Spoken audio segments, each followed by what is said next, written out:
Live now. All right. Yep. Hey, what's up, everybody? I want to thank y'all for joining this episode of Redspin Sports. Trying to get things going way more often and way more frequent. This hopefully is the first week of every week, every Wednesday, us doing a weekly roundup. And we want to definitely just get more constant content going.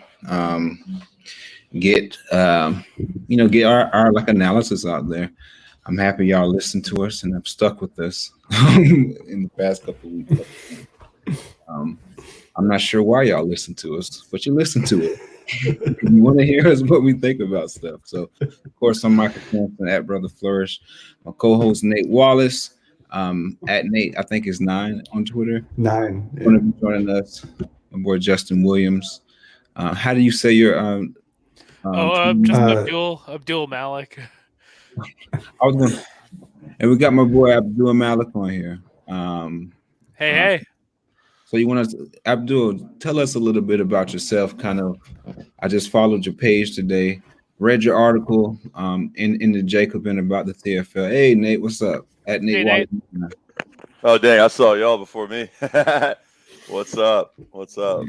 I was just saying, we are blessed with the socialist raptor.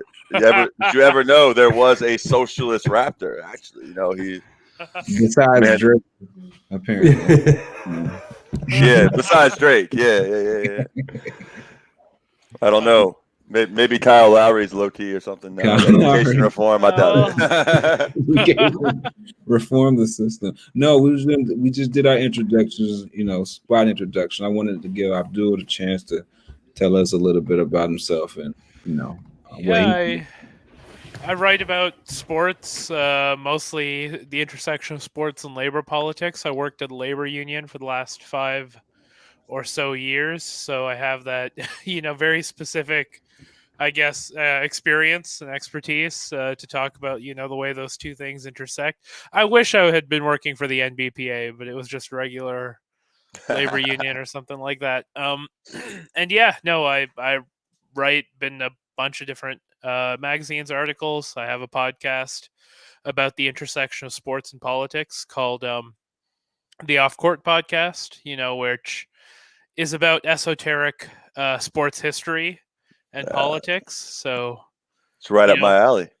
Well, yeah, our latest episode is about how Mahmoud Abdul Rauf and the reaction, like Anthem protests and the conservative reaction to them are an outcome of those protests emerging so close to the Timothy McVeigh Oklahoma City bombing. Boom. Yeah. And basically the culture, white culture, basically needing to equate something to white terrorism because they were incapable of handling it at the end of history, right? And Bill Clinton era neoliberalism, you couldn't comprehend that sort of thing.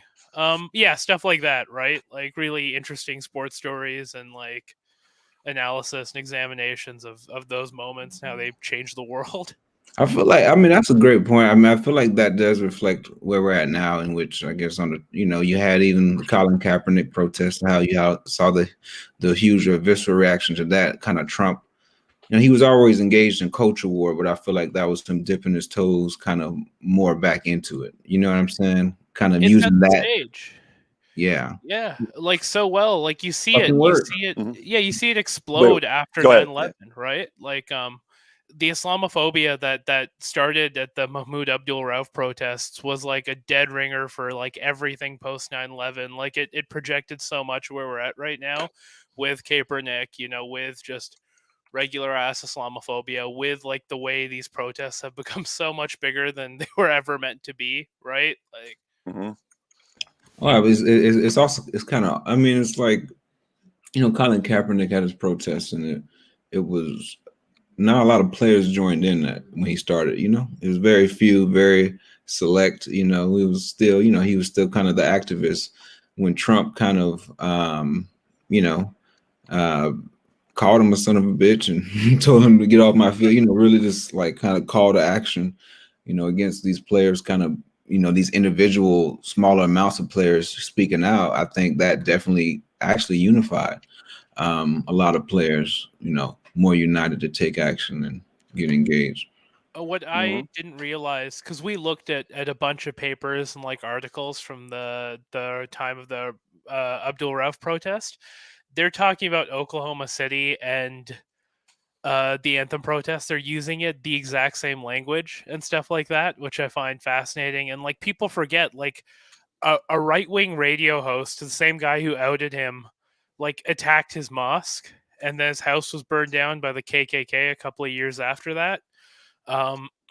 Like stuff that no one has ever addressed, right? About like his experience and his story, and like, you know, yeah, we tried to pull him for an interview too, but he never replied to the email, which sucks. But I like to hope we did a good job sort of representing where he's at. He's a strange person. Like he keeps every piece of hate mail he's ever received in a box and leaves it on his kitchen table. That's not unusual. I mean, I think Hank Aaron did the same thing. I mean, there's certain people that kind of like, you know, would rather, instead of, you know, some people want to just purge stuff like that from their memory, from their consciousness, whereas others feel it's important to hold on to that, keep that memory, and are somehow driven in that, and they kind of gain fuel, they gain energy from that. Real quick, I just want to hit on real quick, you know, go ahead and just riff on kind of like what's like, this is sort of like newsflash to people that are, you know, political, labor people, everything. This is going to be a little fanboy minute, but I just wanted to get in.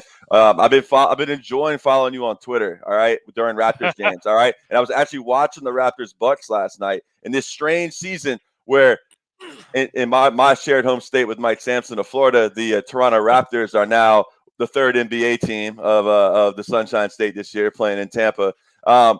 What do you make of just like the issues going on with just in general, I guess, with like Toronto and Canada, like saying, I mean, is the general perception among Canadians, like, are they mad about that? Or are they just like, no, we don't want people from the US coming up here. That place is like so bad, you know?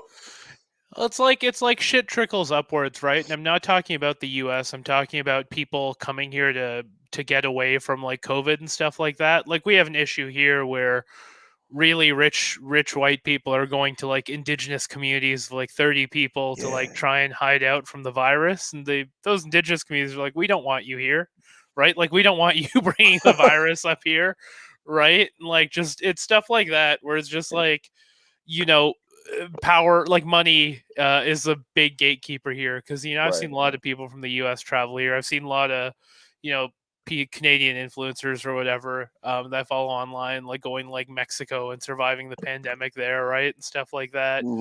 It sucks. Like if you were to ask me if you're going to make athletes travel, like they should actually be vaccinated pretty quickly because they have the potential to be super spreaders. Yeah, it's a good point.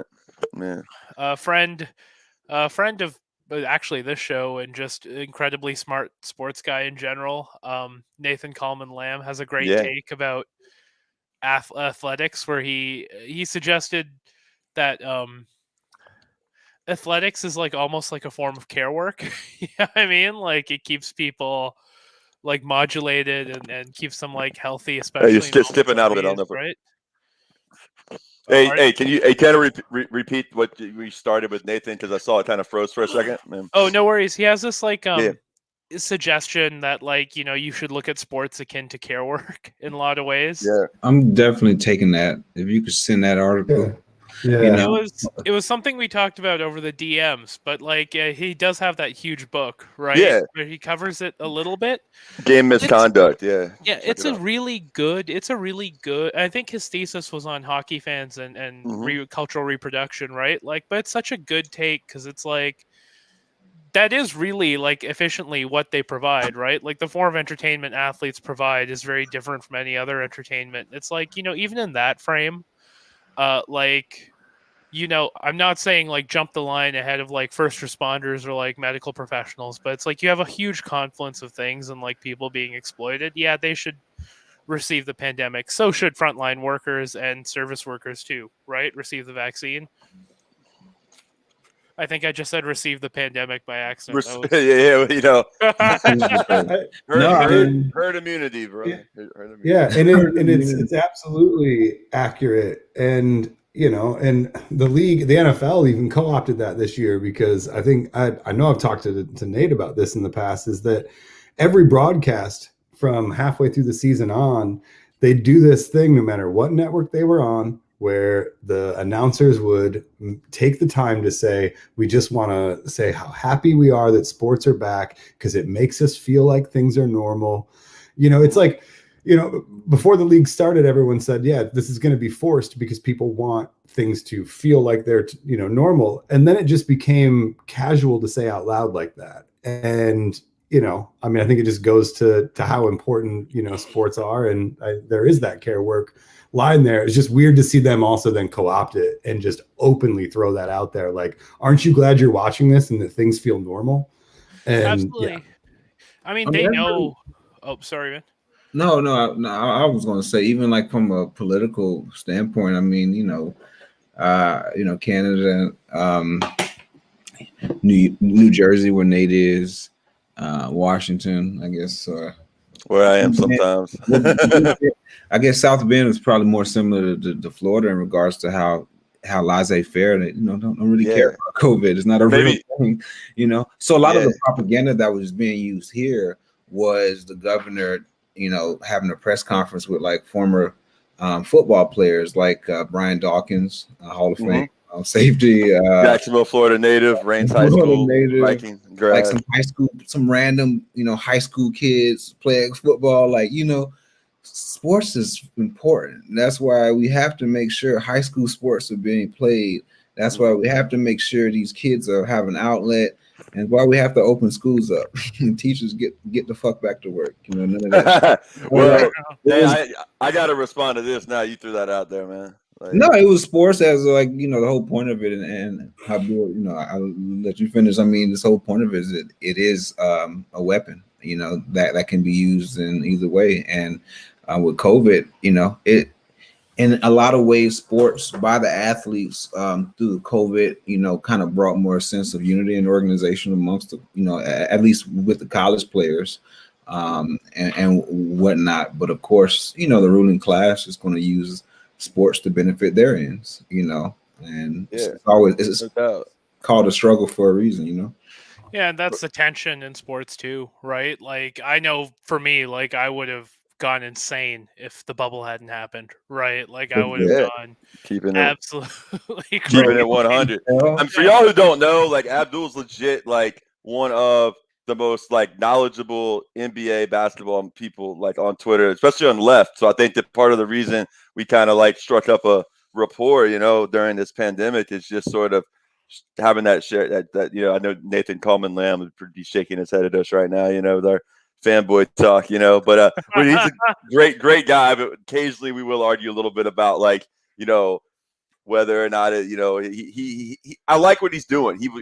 He's pushing people out of their comfort zone. So even though sometimes I think, with regards to football and some like the talks about football abolition, some people on that type of stuff, I differ there. But it's only like, on kind of like the major points, we're on the same page and we did it. And I think that even though I differ with him on that, I like that he's bringing stuff like that into the discourse to force people to have to grapple with and have to like actually think about, like what it is that's normalized in our society and not, especially a lot of people that are liberal people in the media, kind of people that kind of think of themselves and they look down at sport. Mike, I know at Florida State, we talked about it. There's like professors a lot of times. I think I've told you this where, we have this whole industry in college football, but major D1 football, especially in basketball too, of like, class checkers. The idea of like the surveillance of the movement of the student athletes, or as Nathan Coleman Lamb would say, unpaid athletic work laborers, which they are,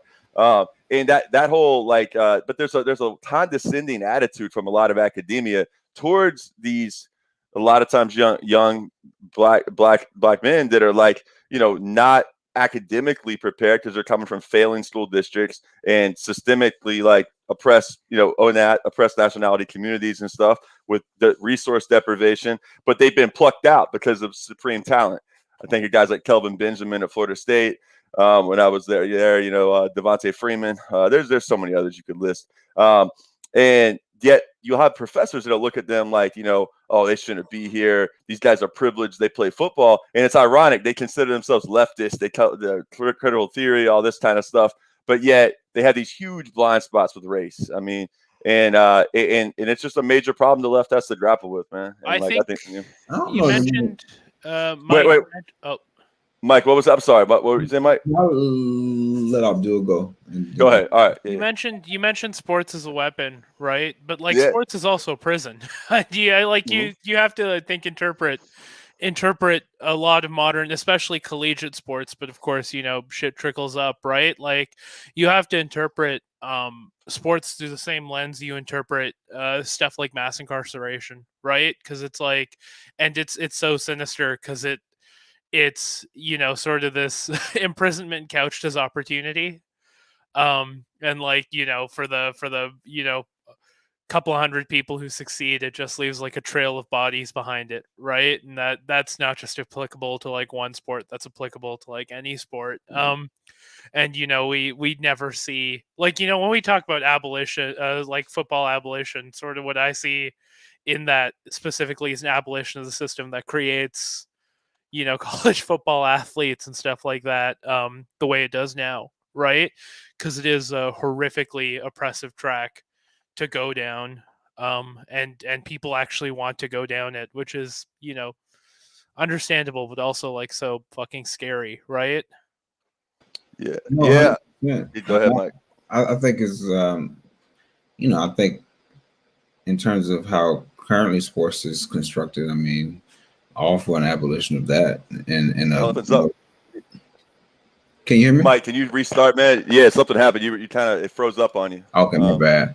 In terms of how sports is currently constructed, definitely, I mean, because supportive of a abolitionist standpoint in regards to reconfiguring how it should be done and whatnot. I think you're right, Abdul, 100% in regards to like the idea of playing sports and stuff definitely sets up a mindset for a lot of these young people, what I'm saying, who kind of go down that track and kind of venture it, get lost in it, sacrifice a lot of different opportunities for it. But of course, they're told that that's the way to go. But then, you get stuck in that. You have situations, and I mean, it's kind of too very early to speculate. But I know with former Tampa Bay Buccaneers wide receiver Vincent Jackson, who was actually recently found deceased a couple of days ago. I guess the Hillsborough Police Department, I think they released that Hillsborough County Sheriff's. Yeah, Hillsborough County Sheriff. Yeah, shit station is down there. They released that. I guess he had alcohol issues. Initial autopsy, early onset CTE. I mean, so.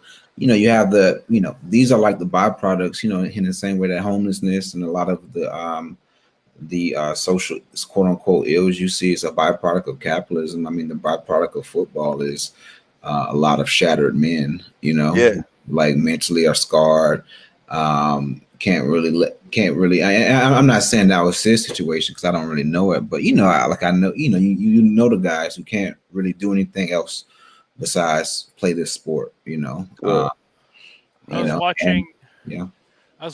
the Canada Virgin Islands FIBA game before I came here, and you see Anthony Bennett playing basketball. Oh, former number one overall pick, man, the Cleveland Cavaliers, right? Canadian, right? Yeah. Good old Canadian boy, yeah.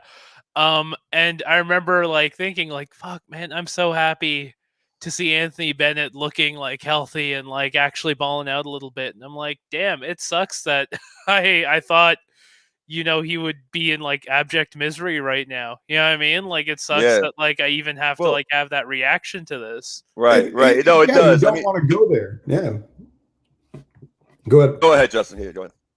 Oh, I was just going to say, like, I get that completely. You don't want to have to think that that's the reality. And, you find yourself in a spot where you're like, I can't believe that I thought that would happen, but we've seen it happen so many times. And it's a cycle. I mean, it's a cycle. I will say this part of it too, that a lot of people maybe don't understand is that there's levels to it. It's like, I know getting to the point for me, having been raised in just like Mike, a football crazed place where college football was so huge. Jacksonville, Florida. I live up literally just across the river from New York City now, in the the heights of Jersey City here, and like so it's the same and different in a lot of ways. You know, like a lot of places you go. I mean, I know Justin, you traveled a lot. You lived in Seattle a lot of years on South Bend. But anyways, for football, for me, I mean, I'm living proof. I mean, I got stars like literally on my body. I had to deal with chronic pain, degenerative disc, and all. So I mean, by all rational accounts, I should be the one that should be like a football abolitionist. I guess my concern with like abolition talking, I guess it's the same with prison abolition stuff. It's not that like I'm like opposed to it. It's like Mike and I have talked about this a bunch, and it's like not that I'm opposed to the idea of it, but I think that like, all right, when you go talk in like working class communities and stuff, and when a lot of these are like, the prison system, the carceral system, the education industrial complex, all these industrial complexes, military, sports, whatever. It's like without talking about that, without in connection with the system being, with a revolutionary discussion of like how you're going to replace this economic model, you leave some kind of void. I think of like a lot of the Pop Warner little football parks in the South, and especially like in Black communities, it's like a space where the police and stuff kind of like don't harass people the same way. Cops kind of like that. See, the football, it's like in your community. It's one of the few. That's what people don't understand. There's so many contradictions within football because it's like I know, like think of Grand Park in Jacksonville, Mike. You think of like some of these like. The Saturdays where they're weighing in with the pads and people are like trying to wear the little tinier pads to see what they weigh in. And it's like they got the cheerleading. They got the whole community out there gathered, being part of something. But you're right. Part of that means is that from that young age, they're also being conditioned to think this is what is worth putting all my time, energy, investment into. I mean, because I'll hear people say to me like, oh, well, if people, you always say like that, people don't have all these resources. Well, they could just go to the library or whatever. And I'm like, but like our society is not incentivizing that. That is not something that's like being where there's examples that are, where kids can see that as like a model, like the idea of just learning and stuff. And we also, the way we frame education in school is like just acquiring skills, right? Acquiring like skills it's not learning how to like, it's not framed in a way where it's like, let's like learn how to critically think so you can think freely and whatnot. No, it's Brave New World. We're conditioning the workforce, right, to be like in the different the hatchery departments and all that kind of stuff. So I don't know. I mean, I gotta like I kind of close this out, but it's just like the point. It's so contradictory to me because like I grew up like with football being so center, and the last thing is just like. Part of what gets you and part of what made that fateful decision to try to push back and play. I remember the team doctor at the University of South Carolina saying, we really don't think you should play anymore. And, big game James Coleman, actually, who's been on our show before, a great dude who hosts, the Sports Den in Jacksonville, Florida, was a big time fullback for the Florida State Seminoles from 02 to 05. And anyways, is a good friend of the show. Actually appreciate the retweeting and support. He was pubbing this for us a little bit tonight. But he helped train me and get me ready to transfer to Florida State. And it's like the thrill of the arena, man, the thrill of like going out in that stage and like the energy that comes with it. And what COVID stripped away is like any of like the stuff that comes that adds on that made the allure of football, on a big time basis, or college basketball for that matter too. It's taken away all the glamour and kind of glitz stuff that blinds you when you're young to these like later realities you're going to experience. The parties, like the kind of being the big man on campus, sort of archetype you see in film and stuff like that.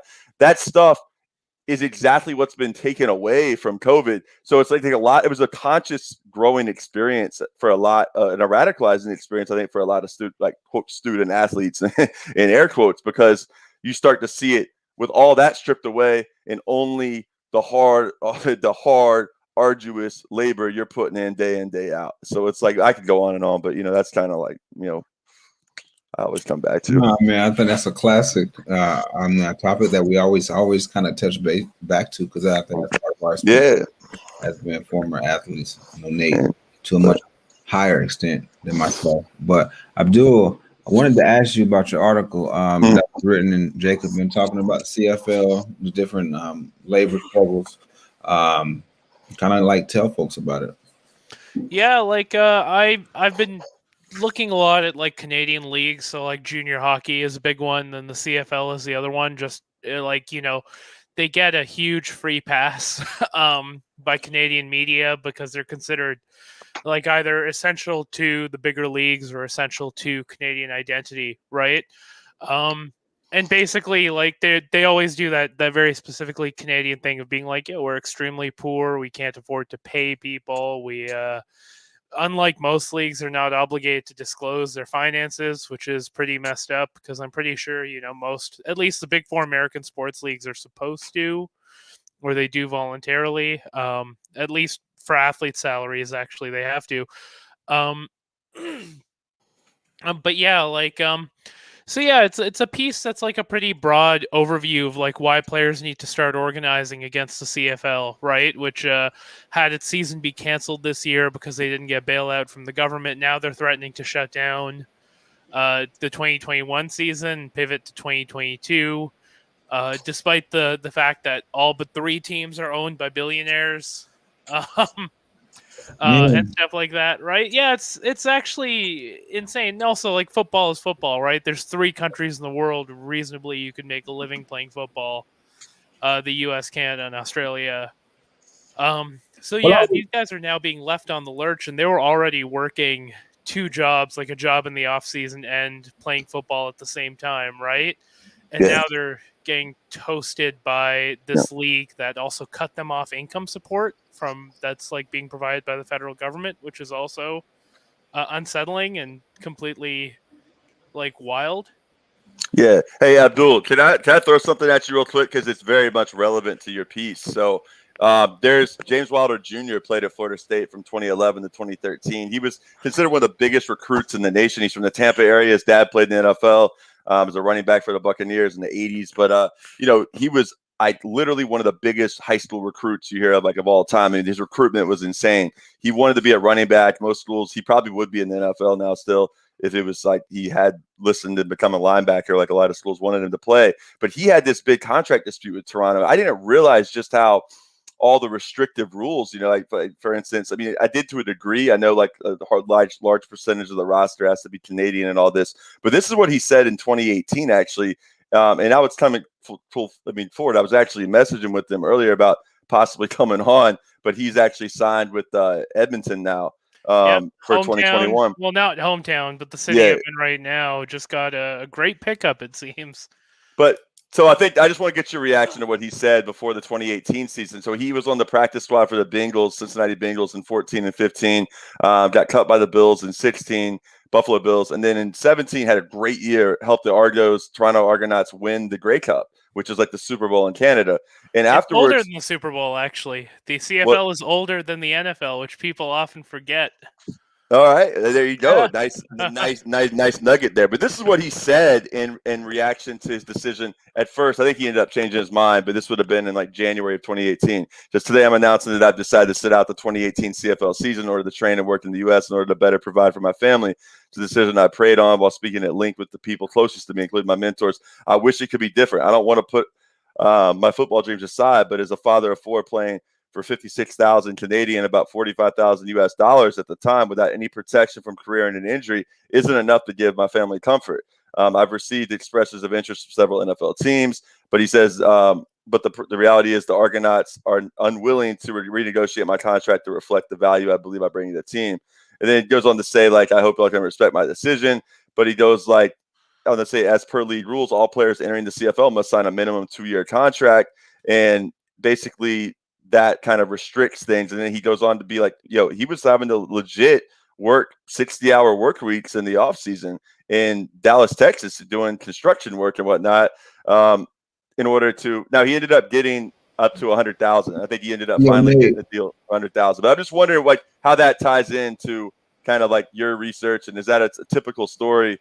And how many guys actually are able to play in the CFL with not having a second job, maybe? So, for reference, the highest paid CFL player, and we don't know for sure because none of their salaries are a matter of public record aside from what leaks or what team touts it, but it's 2.9 million is the highest salary. That's the highest paid player, right? Salaries start at like 65,000 Canadian dollars, which is Yeah, in the ballpark of around 45 US, right? But it's still a fucking football league, right? Like you're still playing football, you're still training, you're still going to training camp. Stuff like there's stuff in the CBA and their collective bargaining agreement that's like, you can either like certain things like housing per diems count against the salary cap, and stuff like that, right? Just like crazy rules, inadequate life insurance, like bad, sort of medical, bad relationship to stuff like health and medical and stuff like that. Because even though we have free healthcare in Canada, ostensibly, right, like there's still additional healthcare benefits that need and should be provided, publicly. But in this case, your benefits package usually includes health, dental, physio, or optical, dental, physio, stuff like that. Like there are a couple of players it's a fact, who don't have to work a second job, right? But look at the size of these rosters. The CFL salary cap is, I believe, 5 million. I might actually be overstating it. Keep in mind also, this is all it's 5.7 million per team, right? So if your highest paid player on a team is being paid 2.9 million, how much are the other 50 odd people getting paid? Yeah. Right. And to clarify, how many billionaire owners? At least 5 or 6. There are 3 teams that are like publicly owned. They're not really publicly owned. They're public trusts. Right. And that's the only reason we know anything financially about the league, because it's a matter of being a public trust. They have to disclose their financials. There's only one team that you could reasonably call like legitimately publicly owned, and that's the Saskatchewan's team, the Rough Riders, which are also, by the way, the most profitable team per capita. One of the most profitable teams per capita in North America, like right up there with the Lakers, with the Packers, right? Like they make so much money. It's a religion in Saskatchewan, the CFL. Wow. Now, when you say most profitable, you mean in percentage to their operating costs, like in proportion to the operating costs? Yeah, so it's like No, one cool thing is Jackson was on with the First Coast High School. Tavares Barnes, I think he just recently signed with the Calgary Stampeders. Yeah, and it was kind of interesting. Like we had a rally here like 2 months ago, and this big tall dude, was like, "Hey, I wrote this poem about like Trayvon and like cops killing people, and I want to read it." And I was like, "Sure." We let him speak at the rally, and he went by TB Honest, and I added the guy on Facebook and stuff. And then one day he says, "Y'all, I just signed with Calgary," Like I'm just like, "Oh shit, that's pretty dope." Oh, that's who you are, Tavares Barnes. That's cool. He played for First Coast, defensive lineman. Much congrats to him. But kind of speaks to what you were even saying in the article. It talks about Abdul, like, he was someone who had to do regular stuff like a regular person had to do, like especially when the season was canceled last year. And as well, one good thing I saw in your article is about in the past, the Players Association for the CFL made concessions in the contract negotiations, giving up revenue sharing as a model, and kind of going to a more fixed model in which they will have to make sure that the salary cap is increased incrementally every year. However, I guess that was negotiated at a time when like the CFL wasn't as popular, or when they were pumping money in, right? That was the thing. It was a choice. It was a choice between, well, we can have revenue sharing and a bit more stability, or you can get on this train because we're exploding in popularity right now in like a big way, which they were, right? They're still extremely popular, and like, Canadian sports media loves the CFL, right? I honestly think that leagues that don't incorporate revenue sharing should not be allowed to exist. Is sort of my thought, because like it's so necessary to ensure a financial playing field that doesn't leave athletes behind if sports have to continue to exist in the system, right? Because it's like, you also got to think of it this way, right? Small leagues, if one team goes insolvent, who picks up the slack and stuff like that, right? Or in situations like this where the Rough Riders are the biggest have team, and you've got a team like say Winnipeg, which might be a have not team. I don't know if that's a fact or not, right? But like, let's just say for purposes of example, like Winnipeg's a have not team, right? And then you've got COVID happening, and they've now laid off players for a year. Now they're looking at 2 years. It's like, okay, there needs to be some sort of crash pad here for players that can only come with revenue sharing, right? It also does curb accumulation a little bit, which is very key. So I wonder, I think like for even learning from that James Wilder, how like every player has to minimum sign a 2-year contract, and the fact that a lot of folks do see the CFL as not as big as I guess the NFL in the sense that you see CFL players, folks who may go to the CFL with eyes towards the NFL. I mean, do you think because it's cool, like you're a union organizer, like a rep, that's kind of my day job as well, and I kind of do notice that in certain industries in which you have a lot of turnover, the people aren't as militant to like really fight to get more, like it. So from your experience with all the research you've done, do you think the fact that fucking a 2-year contract, man, if you have to be locked in, like some players would take it, like some players be like, oh fuck yeah, I go to play with CFL for 2 years, but then some of them, and like most athletes have huge egos, they think that they could go to the NFL, so why would they lock them? So like I think about the amount of players who probably don't go to the CFL because they just want another NFL opportunity and don't want to lock themselves into a contract. So off the jump, I would think that I would think that's a fact. I can just throw that in there. It's like a lot of people don't go for that reason. Off the jump, I would think that just limits like the CFL from getting like higher caliber athletes that could be a part of like that could demand more. You know what I'm saying? In regards to, I don't know. I'm off by that. I don't know. No, they're big. Wait, Abdul, can you also? I'm sorry, I don't mean to cut you up, but there's also the percentage of, is it 65 or 70% of the players have to be Canadian? Maybe just add that because I think that's part of it too. They do have a minimum requirement for Canadian players, and also if you're not from the U.S. or Canada, they can actually start off paying you lower. The minimum salary for international players is $50K. You're from a shithole country, anyways, right? Yeah, so Australian imports, for example, get paid less if they ever come, right? A big thing with the CFL that the CFL uses to justify this is that's so reliant on gate sales, right? It is hyper reliant on arena revenue, which honestly, sure, they can say it. Do I have to believe it? No, because they're not obligated to disclose shit, right?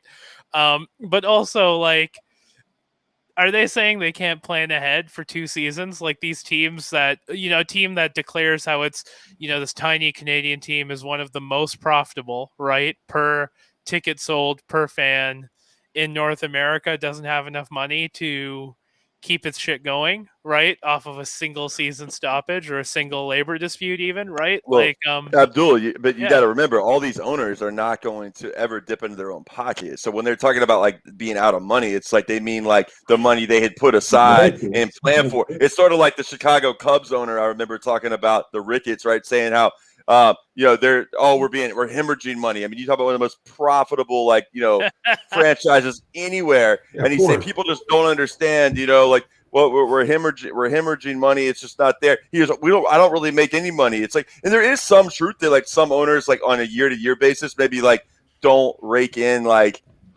always rake in huge profits, but they're never that's a lie though, in a way, because what they're talking about is like the difference between what their projected earnings were versus what they brought in, right? So it's like they get away with that. That's also with the thing when they talked about the canceled season. A lot of MLB players, and Justin can speak to that, were saying like it's not that they're actually losing money; it's just that they're not like the revenue projections they had kind of set out and targeted aren't being hit. But also the last thing I'll say, and then flip it back to Abdul, is just like we got to make sure it's like the scale of the CFL is nowhere near the NFL, but it's still way bigger than I think most people think, and And I think there's a lot. Yeah. And that's, I don't know. We'll go ahead. Just, anything you want to respond to. It's interesting. It's interesting that, like, you bring up baseball, because one of the things, so, the trajectory of sports in the U.S. is pretty easy to discern, right? It's like you had baseball. Baseball was, dominant sport in the U.S. for a very long time.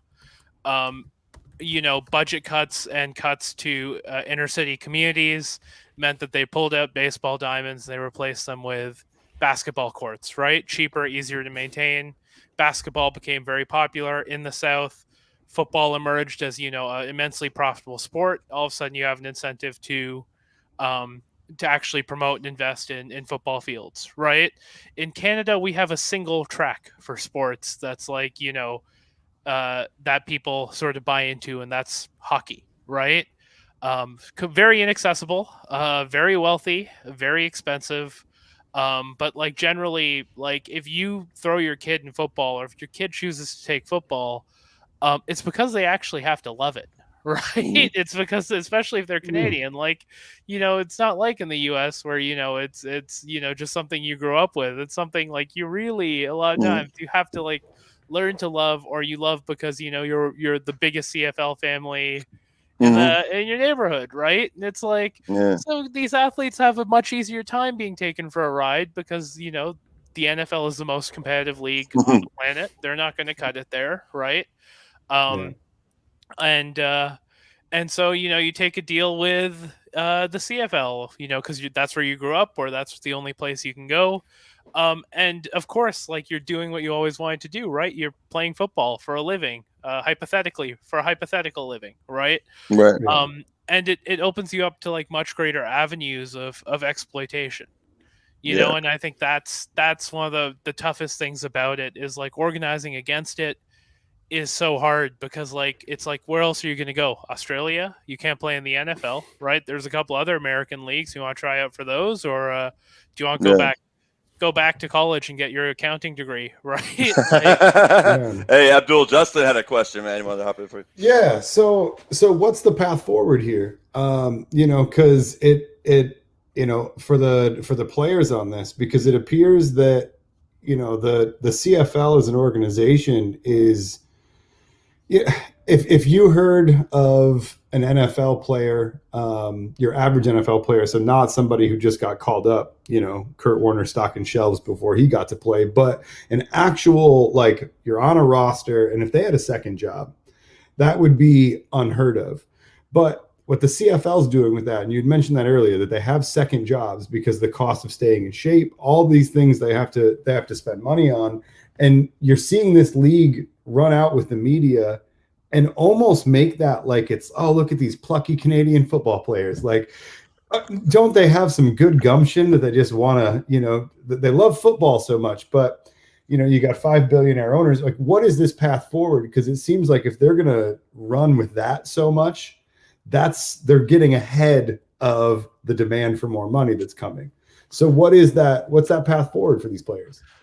Pushing for revenue sharing is, I think, a big one. Also, like, a huge one is also understanding their own power, right? Like, that is the hardest thing. And the CFLPA has done a trash job in terms of articulating this, and making sure that they, like, their biggest achievement is making sure players get paid quickly. That's their biggest. In the CBA, everything has to be paid out within 24 to 48 hours. Otherwise, there's a grievance, right? Like, that's their biggest thing. But it's like, also understanding that, like, it requires a lot of work to be able to tell these players, like, yeah, you're playing in a backwater league that keeps telling you how poor it is, but also it won't survive. It won't survive without you. And in fact, it's incentivized to keep surviving because the federal government has intervened no less than 5 times in history on a legislative level to make sure the league remains operational, remains in Canadian hands, right? Like, there's a precedent for making sure this exists. It's also a huge thing propping up, quote unquote, Saskatchewan culture for the Rough Riders, for example, right? Like, God, there's so much to get into, man. I wish we had. Oh man. And that's like, that's one of the big things with this stuff is, like, they really need to, you need to make that clear to players. that they do hold that power. How you do that, that's tough, right? That's the difficulty in all labor organizing from the beginning of time, right? Is like, how do you make people aware of the power they hold?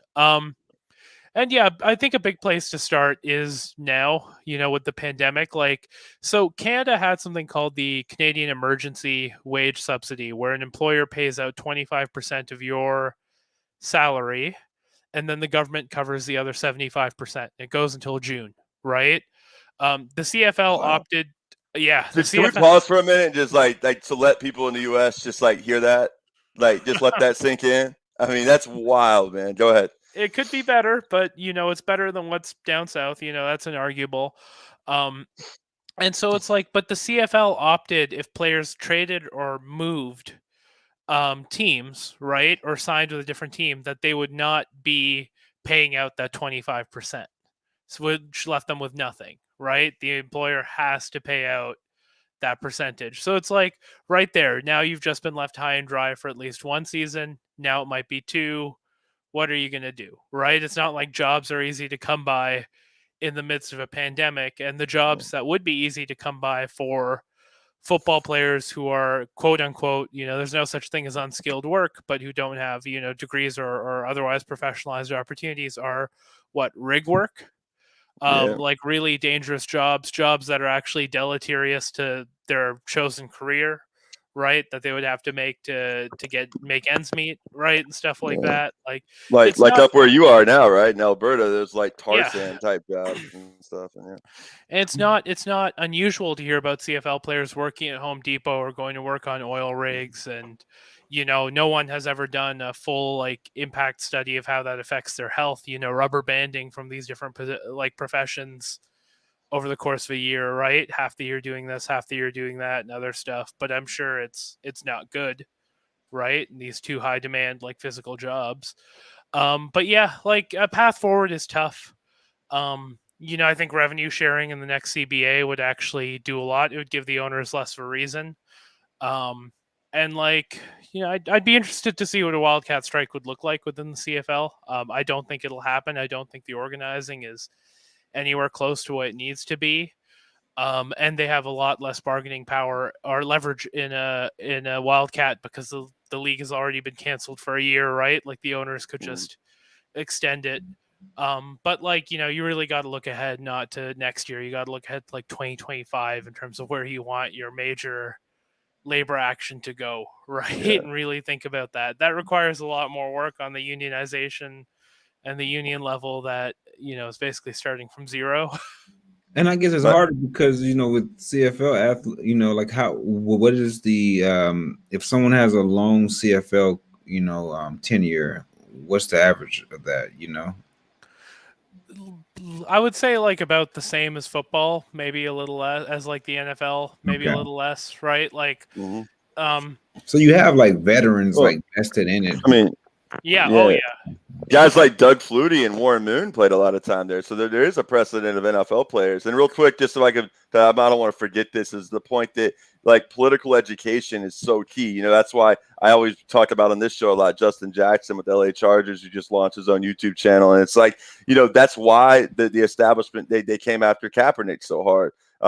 Because like to let that go unpunished would be to potentially let something catch fire, right? And that's where I wonder, like, I love Justin Jackson, I want the best, but it's like the more he keeps pushing things, are they going to try to make an example of him? But I think the answer to like Abdul, your question about like the challenges, it's like it's making sure that we like start pushing political education amongst athletes and hopefully get former athletes in positions where they're like training, upcoming athletes and like but not just training them in the traditional sense, helping them like actually grow, develop, understand, like these things we're talking about too. And that's how you make that, I feel like, that long-term project that you're talking about. To answer your question, by the way, the CFL season is, I think it's 17 or 18 games long, and I just Googled the longest CFL career record, and like longest is 408. That's fucking crazy. But like, most players in the longest running are like 250 to 280, right? That's their total number of games played and stuff like that. Longest regular season was 25, but obviously most people ended 10 to 15. Well, that's interesting because Abdul, I mean, the NFL, it's been a big point of contention about going to 17 games. I guess the CFL is already up at 17, 18. So it's at 18. Yeah. 18. Wow. Yeah. So I know we're getting to it. I don't want to take, Abdul, Justin, and y'all have any like last questions? I mean, it's like, y'all check out his piece on Jacobin. I mean, Canadian Dimension, you still get published there a lot. My latest piece in Canadian, there's 2 pieces I put out in Canadian Dimension last year and this year. Yeah. And the one I did one on mass surveillance and the Olympics and like sports relationship to enabling policing from like the Patriot Act to like, abuse of power in like Black and Indigenous communities. That is probably the best thing I've ever written, I will say. Yeah. And I know one thing, could you maybe just briefly, I know we're running out of time, like just talk about like there was a story, I think you brought it to my awareness of like a wealthy Canadian guy and his wife going into, like you mentioned, Indigenous community to actually jump the line for COVID vaccine. And also just the situation of like how many Indigenous tribes there are in Canada. We talk about in the U.S. I don't know, a lot of people don't realize just how the same issues that the U.S. deals with. It's not like Canada has like some you can look at and say like, oh wow, they have like this squeaky clean. I mean, really, the U.S. and Canada both committed epic crimes against like the Indigenous peoples of North America. That was right? the Edmonton football team, formerly the Eskimos, right? Mm-hmm. Which is a highly offensive term, and they changed it to the Edmonton football team as they figure out it's probably going to be the Elks or something. That's what looks like it's going that road, right? It's important to recognize with Canada that like a lot of Canada is called treaty land, where there were treaties signed with different First Nations to allow settlers to use it, but like, which by the way, the treaties haven't been respected at all. That's a huge problem.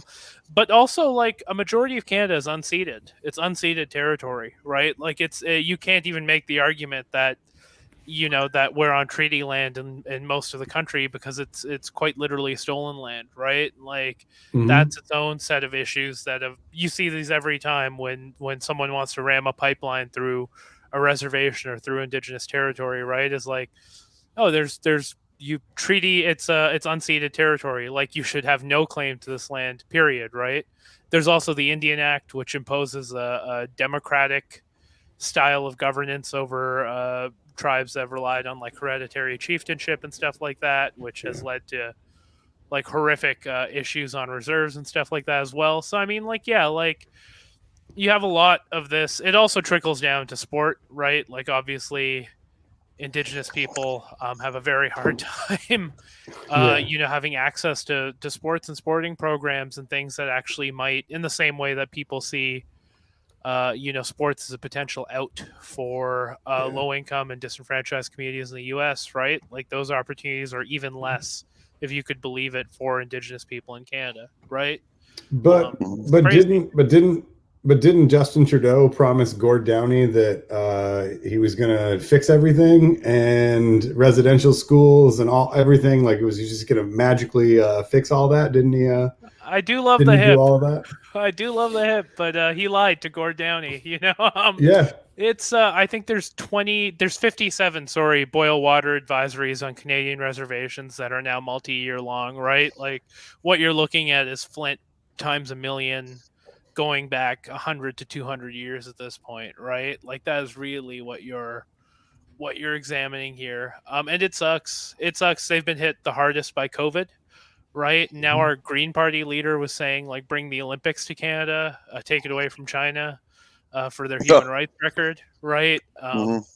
Which is like a whole other thing. I highly recommend Jules Boykoff has done some extraordinary writing around the Olympics. I'm reading his book for the second time right now to review it for Canadian Dimension. I highly recommend checking out Jules's writing. He's a fantastic person and a fantastic writer. But yeah, like, I just wrote on the Olympics for Canadian Dimension, like, why we should have Olympic abolition, which I really agree with. Or actually, with the caveat, if we just move the Olympics to Athens permanently, I'd be very okay with that. Permanent infrastructure, year-round jobs, like, none of this bidding bullshit, none of this like stuff where it's bribes, but like the solution to fix the Olympics. Yeah.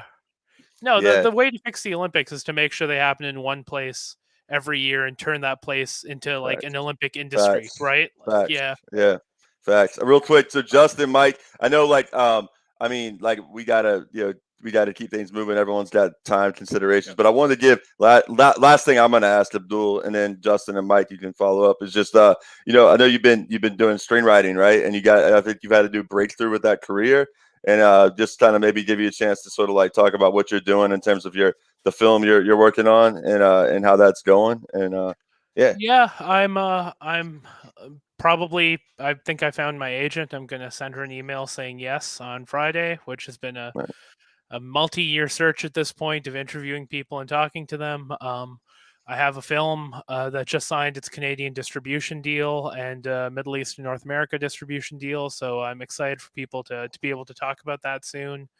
I'm working on the world's first post-cop crime show, like a defunded police. What does justice look like when you've defunded police, but you haven't abolished capitalism, right? Like, how do you deal with justice in a world like that? I'm working on that. I've been commissioned to work on that, and I'm working on another show right now, very early stages, but a lot of interest and a good amount of money, actually, which is very nice about labor unions. It's like an HBO style series. Hopefully one day we'll see it there, but like on union organizing.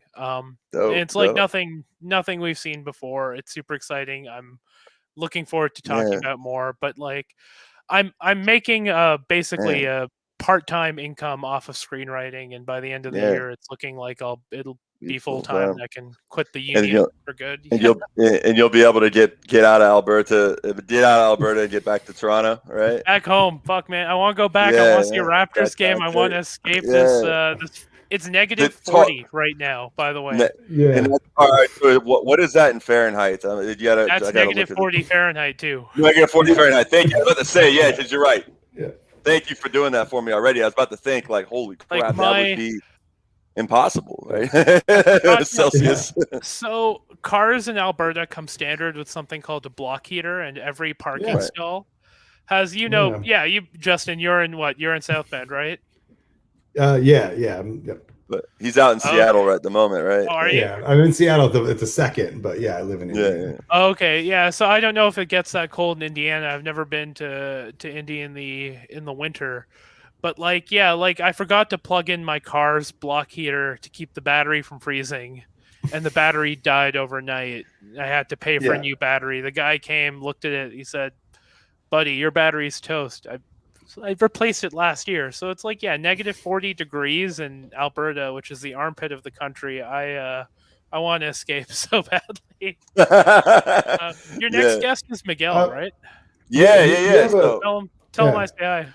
I will. And I also want to shout out that you've done some writing with Briar Patch, and I absolutely love Briar Patch. And if anyone on that really brief Indigenous conversation that we were having wants to know how that movement is going, their land back issue is absolutely phenomenal. Huge supporter of land back. And and as someone who recently bought a house in Indiana, I couldn't even get out of like Homestead Act. Like, you can't opt out. Like, you can't be like, I don't want to receive any of this. What is the Homestead Act? It's an act in the U.S. that still gives kickbacks for people settling land. It's ridiculous. Like, that's still a thing. Oh my God. But anyway, it's your settlement, land back settler incentive.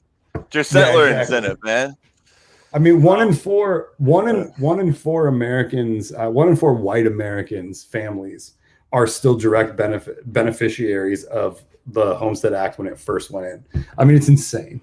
But anyway, so I owe a big debt to Briar Patch. Yeah, Saima, who's the editor in chief there, is like, I owe my entire journalism editorial career to her. She gave me, because I was embedded with climate justice activists a couple of years ago and wrote about basically the most crippling loss they've ever had.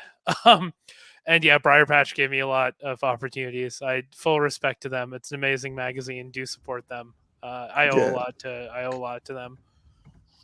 All right, man. So before we let you go, just tell us what's your prediction for the Raptors the rest of the NBA season, and also just in general, what's going to happen with the association here. With also how many guys are going to end up with COVID at the All-Star Game in Atlanta? That we got to get the Draymond with that's going to be with Miguel, I guess, man. We had too much to discuss. But yeah.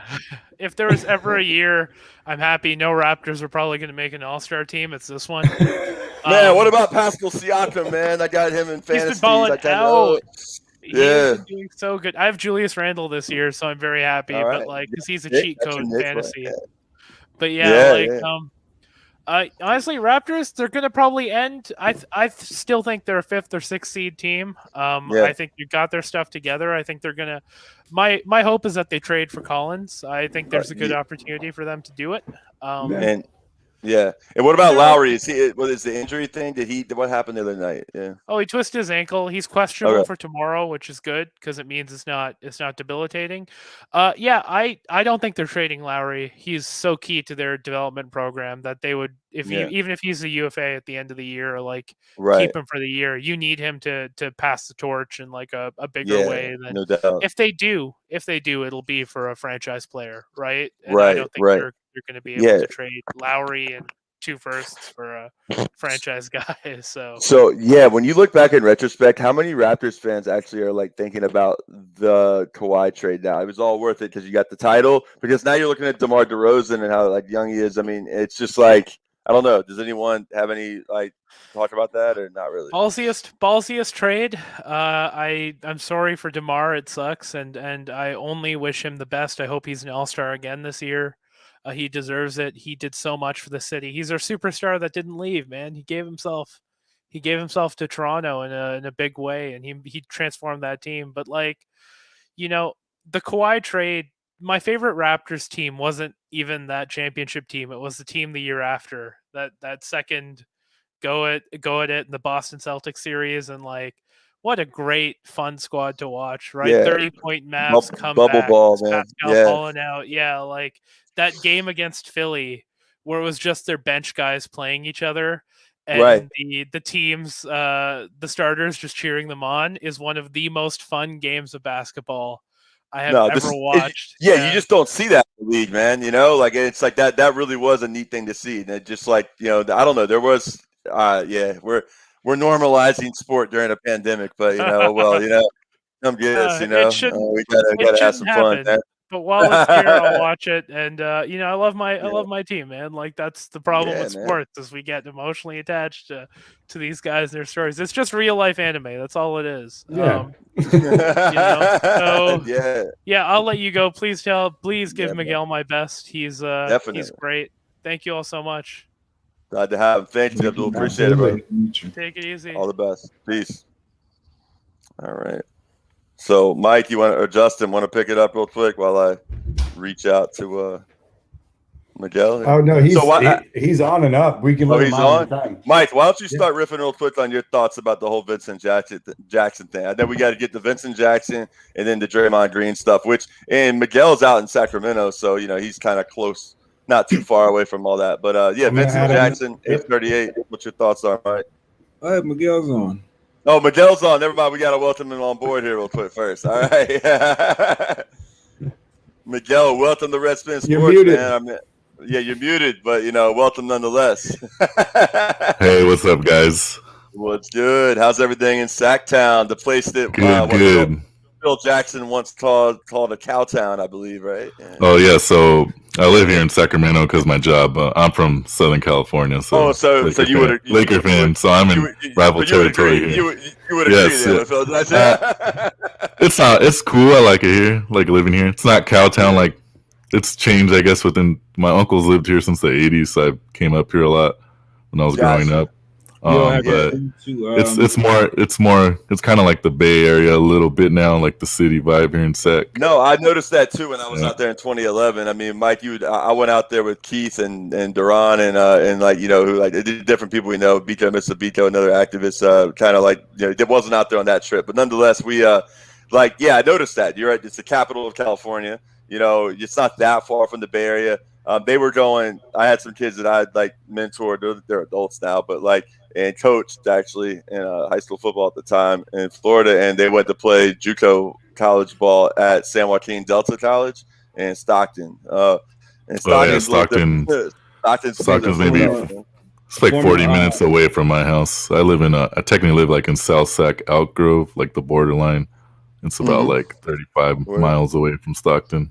Gotcha. Wasn't the mayor of Sacramento, former Phoenix Suns guard Kevin Johnson? Yeah, that's right. Yeah, I remember that. Sacramento, I think that's also 45 minutes from Yosemite.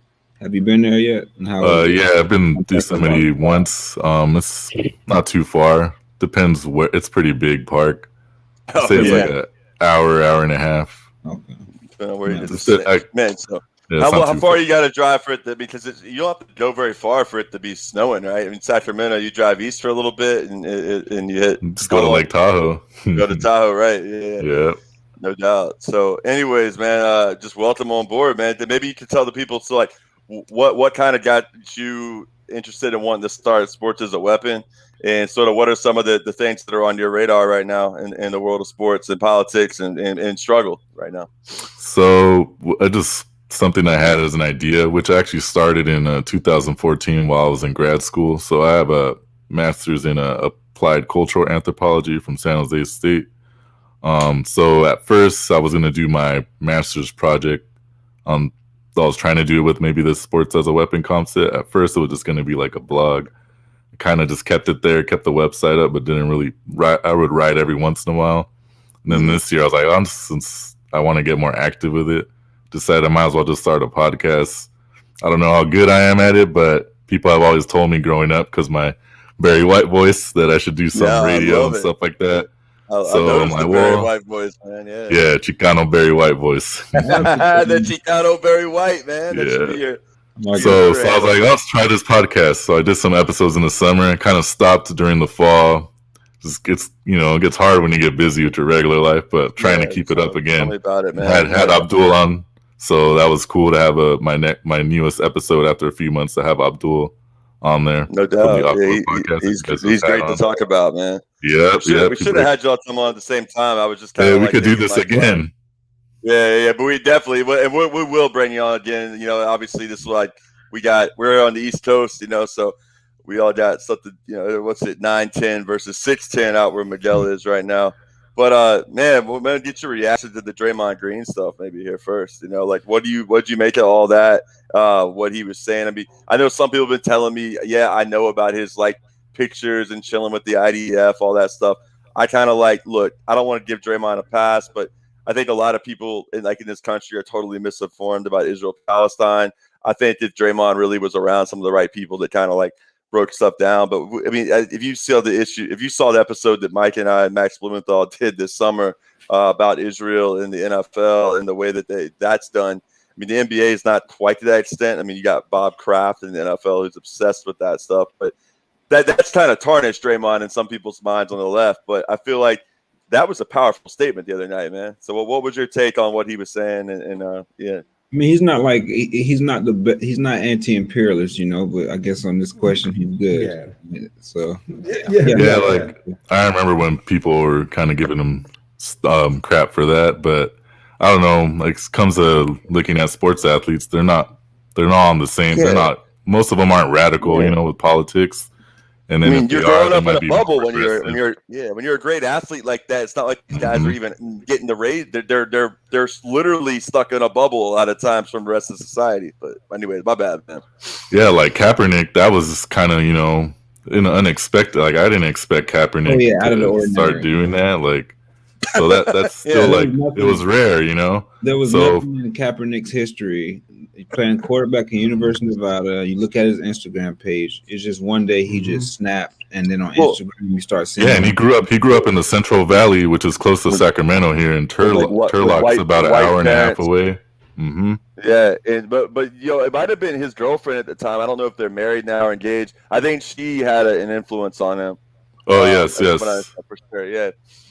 What is go ahead. Now? I don't know. I'll look your name up real quick. Go ahead. Yeah. Yeah. So where it comes to Draymond, like I see why people are critiquing him, but like when it comes to athletes, when it comes to their political opinions, like if it's not the strongest that I agree with because it's not radical, like I don't hold them. I don't like get so angry at them, because at least they start talking, and then we see them start to like we saw Kaepernick, like he's gotten radical and more radical as time goes on, at least what he talks about. And seeing Draymond speak up about the, Andre Drummond about to, has to sit out and he's going to get traded, and pretty much calling the contradiction there of, when a player does it, and he used James Harden as an example, like when James Harden does it, or I'm a Laker fan, Anthony Davis did it, or whoever, or even when LeBron left to Miami, went back to Cleveland, goes back to Lakers, whenever a player, particularly a black player or a brown player, like they really, really, the narrative becomes very negative and pretty much borderlines on some racism. And so like he's pointing out those contradictions. So that was pretty cool to kind of, he does. I doubt he's probably read some Mao or some Lenin and stuff like that. But to see him pointing out a contradiction, he's heightening that contradiction. I just saw the movie, the Fred Hampton movie, and he was talking about that. It's right fresh on my mind right now. We got to get Justin's had a review he's going to give us on that too, which we got to get to. But Mike's had to leave at 9:30, so I'm thinking 9:30 when Mike bounces, Justin. That'll be the time maybe for you to do the Hampton review. But Justin, I was gonna go on your point. I think is 100%. Like we talked about it. I guess maybe 2 weeks ago, a couple weeks ago with Deshaun Watson. And how he's being kind of cascaded or taking a lot of shit from people. Saying that he's he just got a contract extension, shut up and play type of narrative. And Draymond made up a good point about James Harden kind of dogging it and whatnot. I mean, as a Jacksonville Jaguar football fan, we had a similar situation with Jalen Ramsey, who did the same thing. Kind of had a back injury that miraculously healed up. When he got to the immediately when he got to the Rams, that crack.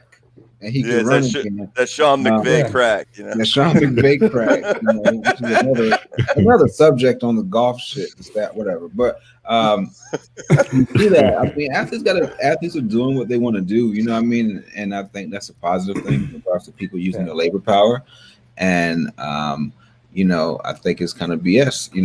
And I definitely feel what Draymond is saying. I mean, Andre Drummond is a good player. The fact that the team can do whatever they want to. I mean, that is what it is.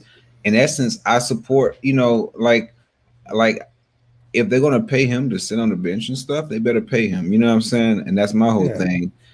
But don't get mad at the player when he wants to get traded sitting down on the bench. If you want to find him, do what you got to do, whatever. But if he's injured, because I'm sure, players have kind of low key through the years had, some injuries and stuff, like that was their way of kind of withholding their labor, they couldn't really say they're withholding their labor straight up. They're sabotaging that.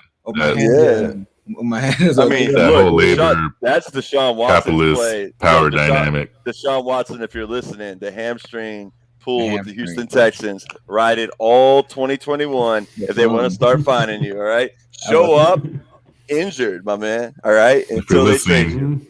Asked to trade to the Raiders because I'm a Raider fan, so you Raider. I want to trade. I want to get Derek Carr out of there. Yeah, let me ask you this, man. This is totally random, but how does Derek Carr, a kid from like the California Central Valley, end up with I'm from the deep south. You would have heard me talk like 10 years ago. I'd have a much deeper, kind of twang, but Derek Carr, where did his deep Southern drawl come from? It's what is he just hanging out with these Southern Baptist pastors or something like that? And he's suddenly talking like he's from Alabama or something, man. So I know he's a evangelical, and he's from Bakersfield. So Bakersfield's like the beginning of the Central Valley. It's like right after LA, right? And Bakersfield has a very big. They're very right wing there in their politics. So I'm pretty sure that's where it comes from. Yeah, like Fresno too, and then he went to Fresno State. One of his brothers is always One of his brothers is always posting MAGA stuff, and he's usually the guy backing Derek Carr when people are criticizing him. That's not David Carr, right? The one who was no, it's his brother. His brother's like he didn't make the NFL, but he's like the head coach of the Bakersfield Christian High School or something football team. Yeah, Justin, why don't you hop in, man? Yeah, no, that's I'm sorry, blown away. I didn't know any of that about Derek Carr, and now that I know where he's from, that voice makes no sense. Yeah, because he's still from California. Like my cousin was in Bakersfield. She don't talk like that, but she's also Mexican, half Mexican. Like how CCR is like most people would think that the band CCR is from like Louisiana, but they were from San Diego. Like it's that kind of baffling where you're like, but wait, what? Like how? Wait, we're talking about Credence, right? Yeah. Yeah. It's like a Southern California band that sounds like a Southern band. Like that is exactly like he is like CCR is a human. That's weird. I don't know. But it's different in music though, man, because like it's almost like the regional accents disappear a little bit, when they're singing. Like, I don't. That's a digression. Yeah. By the way. I really like this comment we just got, which is that a fake Southern accent is a stolen valor for yeehaws. Anyway, I like that. That made me smile. Nate is offended at that comment. 100%. I'm good, man. All right. As a wasp with let's say a dubious lineage of ancestry that may or may not be largely Confederate. No, it is, but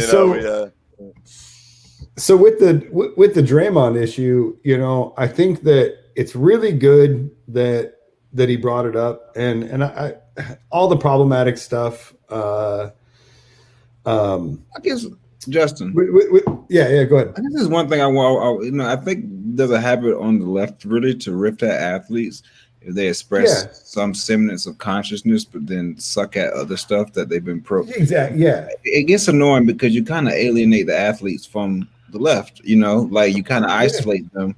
Like Draymond, went to occupied Palestine, and a lot of Zionists, spent a lot of, resources and stuff entertaining him, trying to buy, I'm trying not to play on that Ilhan Omar shit. Like it's all about the Benjamins. Where they said who gives a shit? Say all about the Benjamins, man. Yeah, I'm not gonna say that, but I'm just saying, they put a lot of effort into cultivating that relationship with him through his organization. He's a part of the Golden State Warriors as well as through his ownership. I mean, you can't just hold him account for that. Oh yeah, absolutely. Yeah, but I think a lot of times on the left, there's those who rift on the athlete over having some crappy views when they express, through like what Miguel was saying in regards to this Draymond calling out these teams doing that. He's expressing class consciousness. And I think we got to encourage that, not take but he sucks on Israel now. Exactly. Most of the country sucks on Israel right now on occupied. And find ways to embrace him like the Zionists embraced him, right? Like find ways to embrace him to further that along. Yeah, because don't we want him to go farther left, right? Exactly. So, just shame. Go away. Once you make a mistake, you're done. Because let's don't forget that like these dudes go ahead, Justin. Yeah. The issue, like if you go on, and I get Twitter's not real life, but I mean if you look at the discourse under those sort of stories about him, and it's with every athlete, right? Is that everything that comes up is kind of the vacuum that the athlete's words themselves kind of leave, right? So he says some great stuff, and what's not addressed in his words then becomes the discourse, right? So it all comes down to the same old tropes we've talked about before, right? Which is you should be lucky, you're playing a kid's game, you're all these things. And what's kind of missing from that is the numbers that if you look at like people like throw out how much the athletes make. Usually it's not somebody making the league minimum that's doing this. It's somebody who, like Draymond's had a successful career financially. But at the same time, put it into terms of what is that money percentage-wise on that owner side, right? Like, how can we get an athlete to have these conversations like this, but also just go that next step further and get them, like take them further left to bring those things up? Because, we can't sit here on Twitter and just reply to everybody that, oh, by the way, Draymond's percentage actually works out to where he makes like $36 an hour compared to his owner. But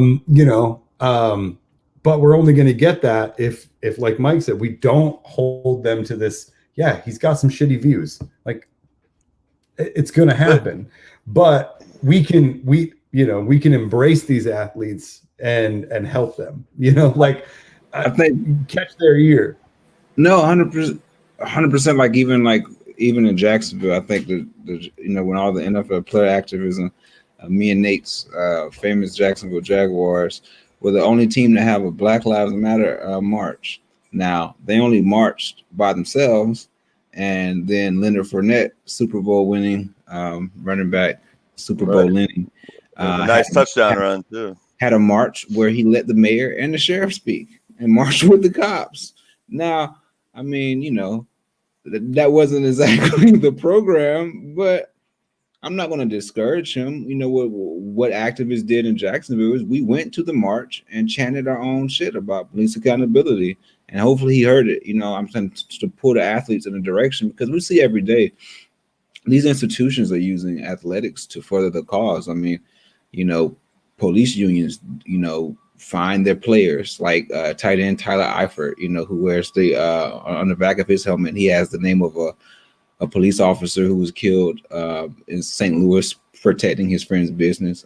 I forget the guy's name, but they lift up those players all the time. Like they do that all the time with players who fit their agenda. So why would we, an athlete like Draymond who's speaking out, why are we so quick to criticize? Even with the NBA player strike, like me and Nate were talking about that a couple months ago, how critical folks on the left were of those, saying that they were co-opted. Obama co-opted.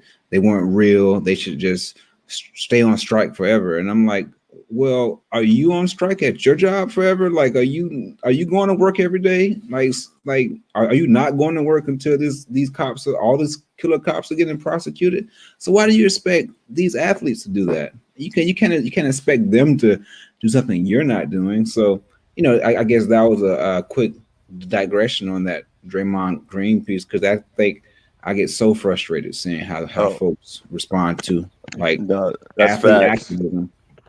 I mean, I remember Mike on Moderate Rebels, especially, like, really let that be known. And then Miguel, I know I'm not trying to. I want to hear what you got to say, but I just gotta just piggyback real quick about how Mike's like, I think his position and the way he articulates that is really important, man. Because this idea of just shaming and kind of people can't grow. I don't even know what he said that's been pro-Israel in the last few years. I mean, he went on a trip. They do this with so many people. It's predatory. I'm not trying to make excuses. I mean, I used to be the president of the Students for Justice in Palestine, chapter at Florida State University when I was done playing and stuff. So obviously, I don't have any love lost for Israel whatsoever. And not all they deserve, everything they get, it's coming their way in terms of the way they treat Palestinians, and they need to be held accountable. But it's yeah, I mean, people I can't emphasize it enough, man. Athletes are ensconced in this, especially when talent is recognized at a young age.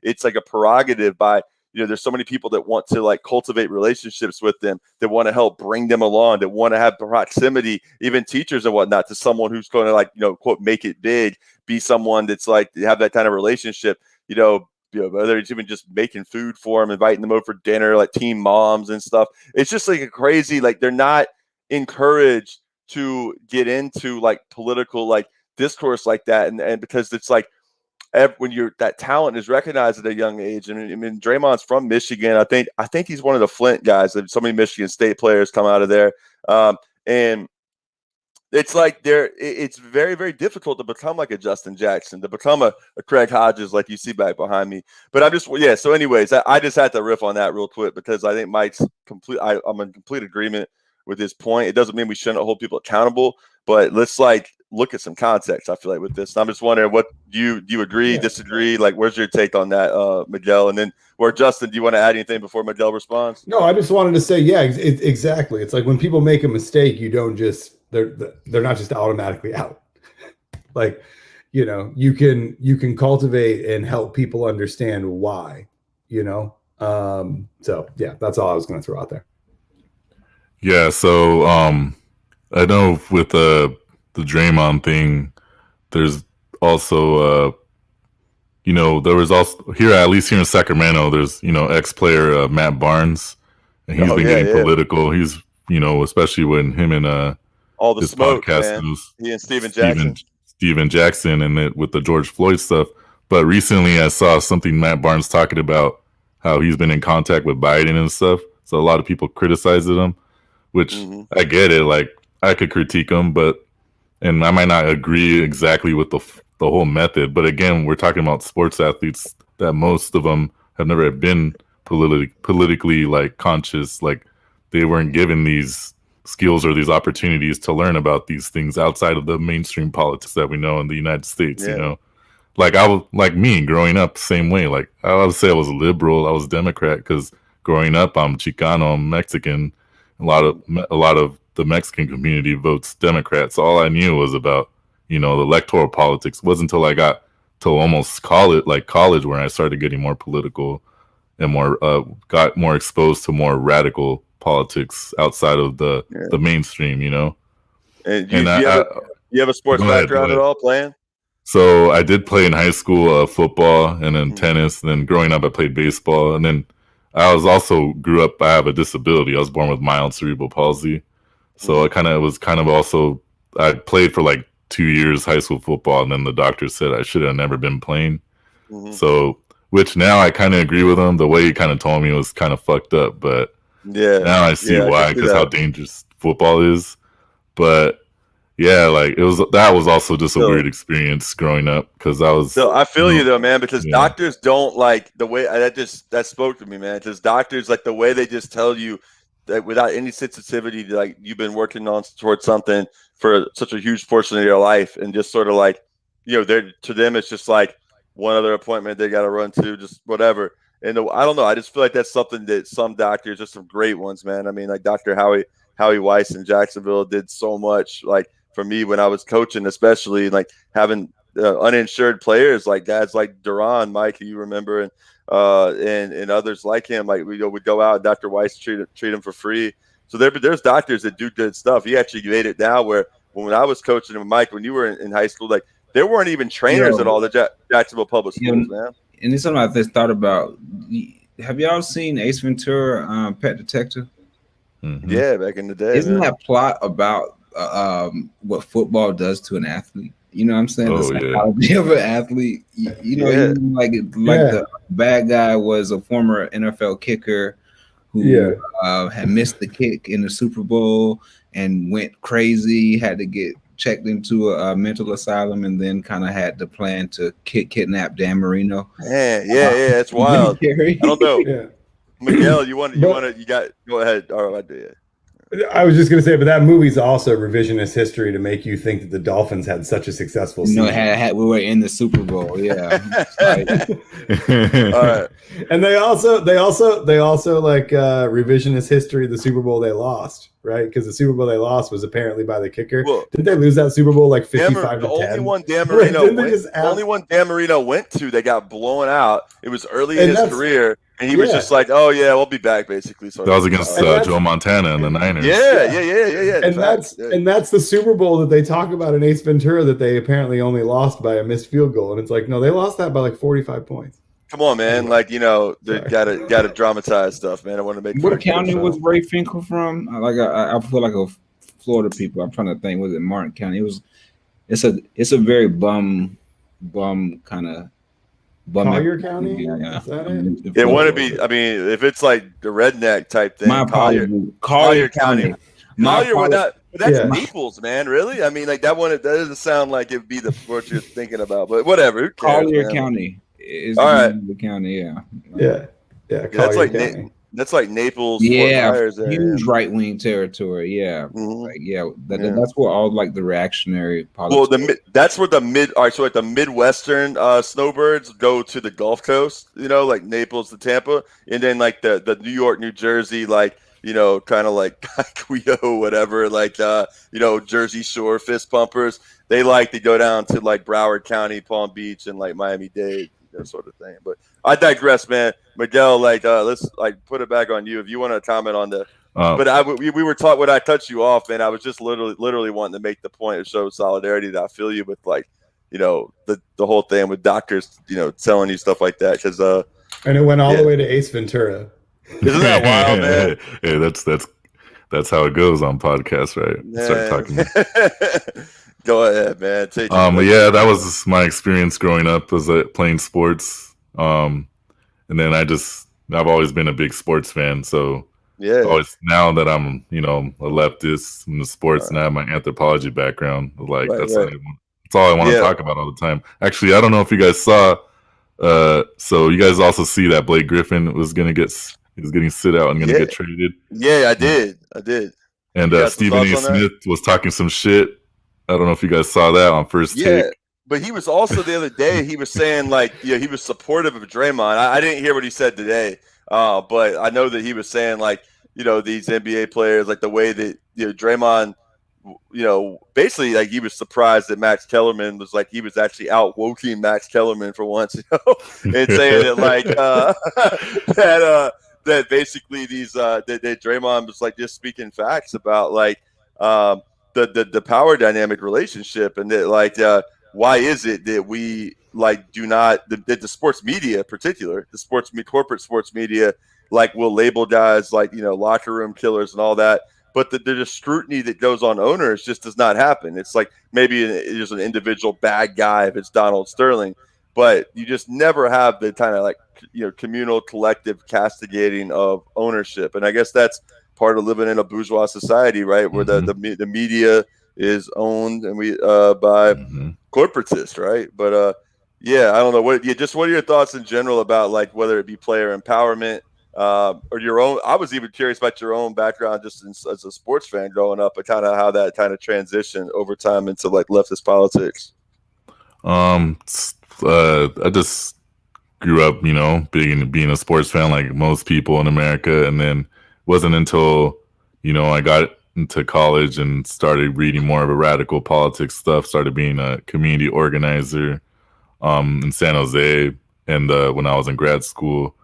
And then also, it was just, I don't know, like I'm still a sports fan, but now I started seeing sports with a critical lens as well, kind of just kind of a weird transformation because even when I was an undergrad, when I first started college, that was like 2009, 2010. I was actually a marketing major. I was like the total opposite.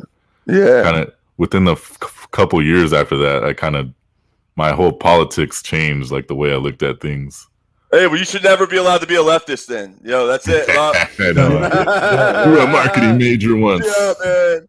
I was a security guard once too at a sports arena, and that's also been like kind of shaped my experience too. Like Mike just hopped off. I remember when he was up living in Washington D.C. for a couple of years. He was doing union organizing work, and one of the times I remember him hitting me up was like, "Yo, man, I got to go to Johns Hopkins University and help these security guard workers on campus that are like, in a contract dispute, with labor." Do you realize that, there's a big distinction between people like that? I mean, one of my best friends is a teacher in high school, like sometimes with the security guards and like, they're in a position of authority, but they're not like law enforcement, man. It's like sometimes people, conflate that in a way. There's like, they are working class people. Yeah. Like when I worked as a security guard, it was an arena in the Inland Empire in SoCal, the Ontario arena.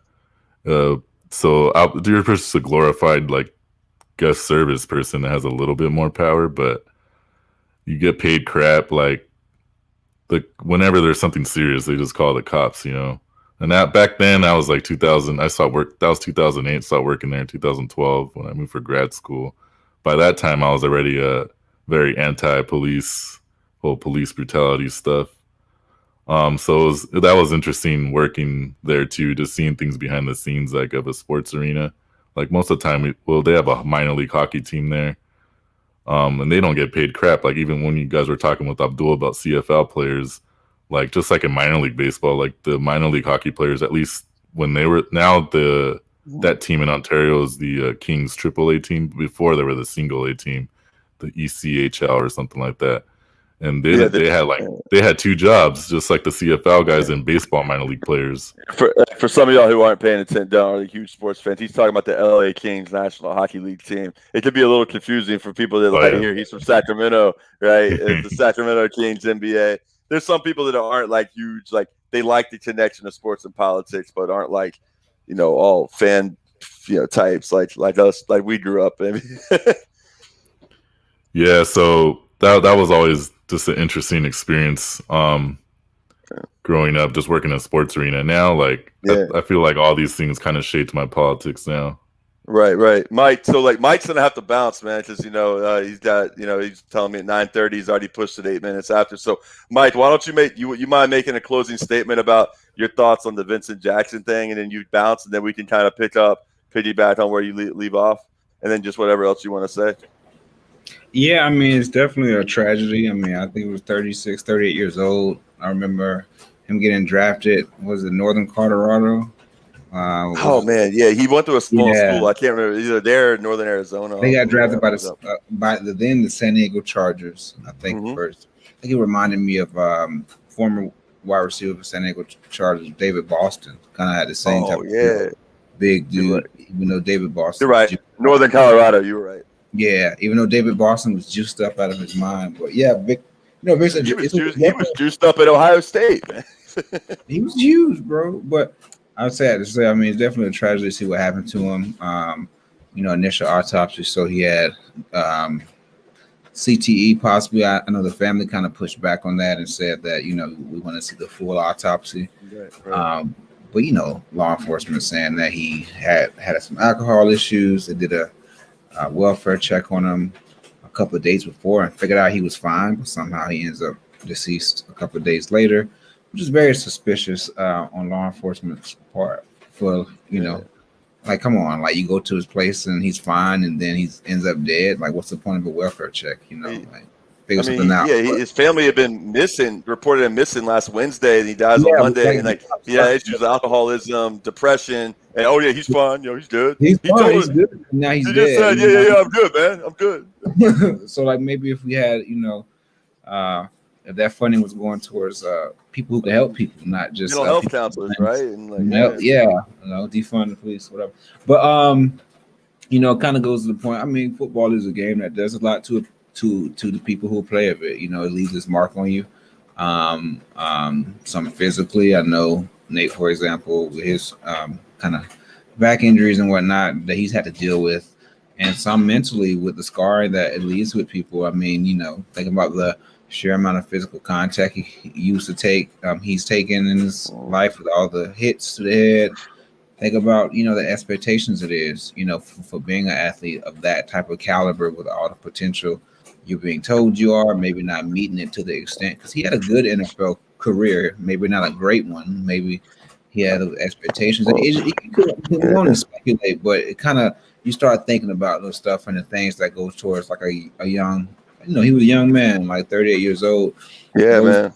Goes through his head, world-class athlete, and, loses his life at a crappy hotel in, was it Bradenton or Brandon? Yeah, man. Yeah, Brandon, Florida. Yeah, I mean, no one wants to have that be their end, and definitely solidarity with his family, sending them my prayers and condolences. But I think his life, along with other, like even with Kevin Green dying a couple years ago, I know he was up in age, but they never really talked about a lot of with these athletes, when they pass away,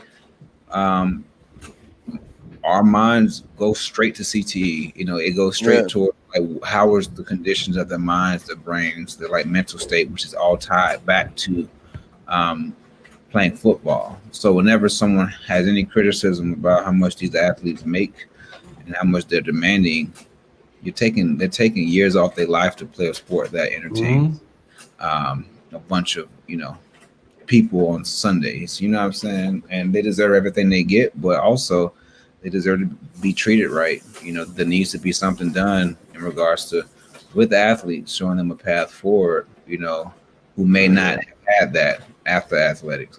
Especially hyper masculine expectations put on people to you got to be tough. You got to keep that kind of veneer, that exterior veneer up of toughness and hardness. It's like it really can lead to a lot of dark places for the mind. But Mike, I appreciate you, man. As always, much love, and tell Mo I said what's up, and everyone else. All right. No, happy to be on. Miguel, I just followed your Facebook page. I just followed you on Twitter. Nice to always meet a Chicano comrade out in Cali. Definitely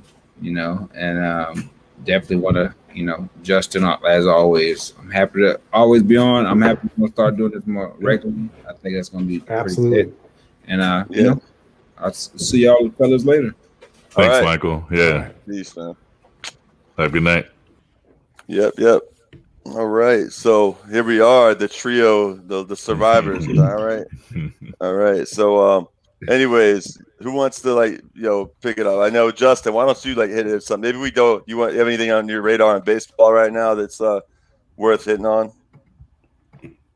Well, when it comes to baseball, I still can't get over the fact that we still don't know a plan. You think about where they're at, right? As a league, how do even the most rabid fans not know a plan? How do even the sports writers that go through everything they go through just to have the access that they go through, and they have, we've talked about we talk about the baseball writers a lot, Miguel. Just so okay. I really despise that kind of institution of how they've created such a powerful group of 500 people. Just the few guys that have all the sources. Yeah, it's one of those things where, how do they not have a plan, and how have they not announced it? I mean.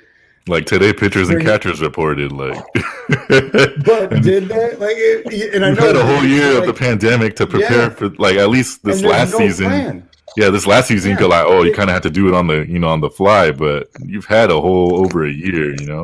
Yeah, it is insane to me that we still don't know what this. I mean. But they're doing the optimism, they'll ride the optimism train all the way through and say, well, no, it's going to be a full season. It's going to be spring training will be different, but it's going to happen. Well, no, they said it's going to be 154 games. So it's already, they're already saying it's going to be 8 less, which would be a Babe Ruth season, right? But I remember. Absolutely. You get my point? Yeah. Yeah. It's one of those things to where, it just shows that as a nation as a whole, we're unprepared for this. We're handling this terribly. People are making shit up as they go. Mm-hmm. And that's the best we're going to get because we're a make it up as we go.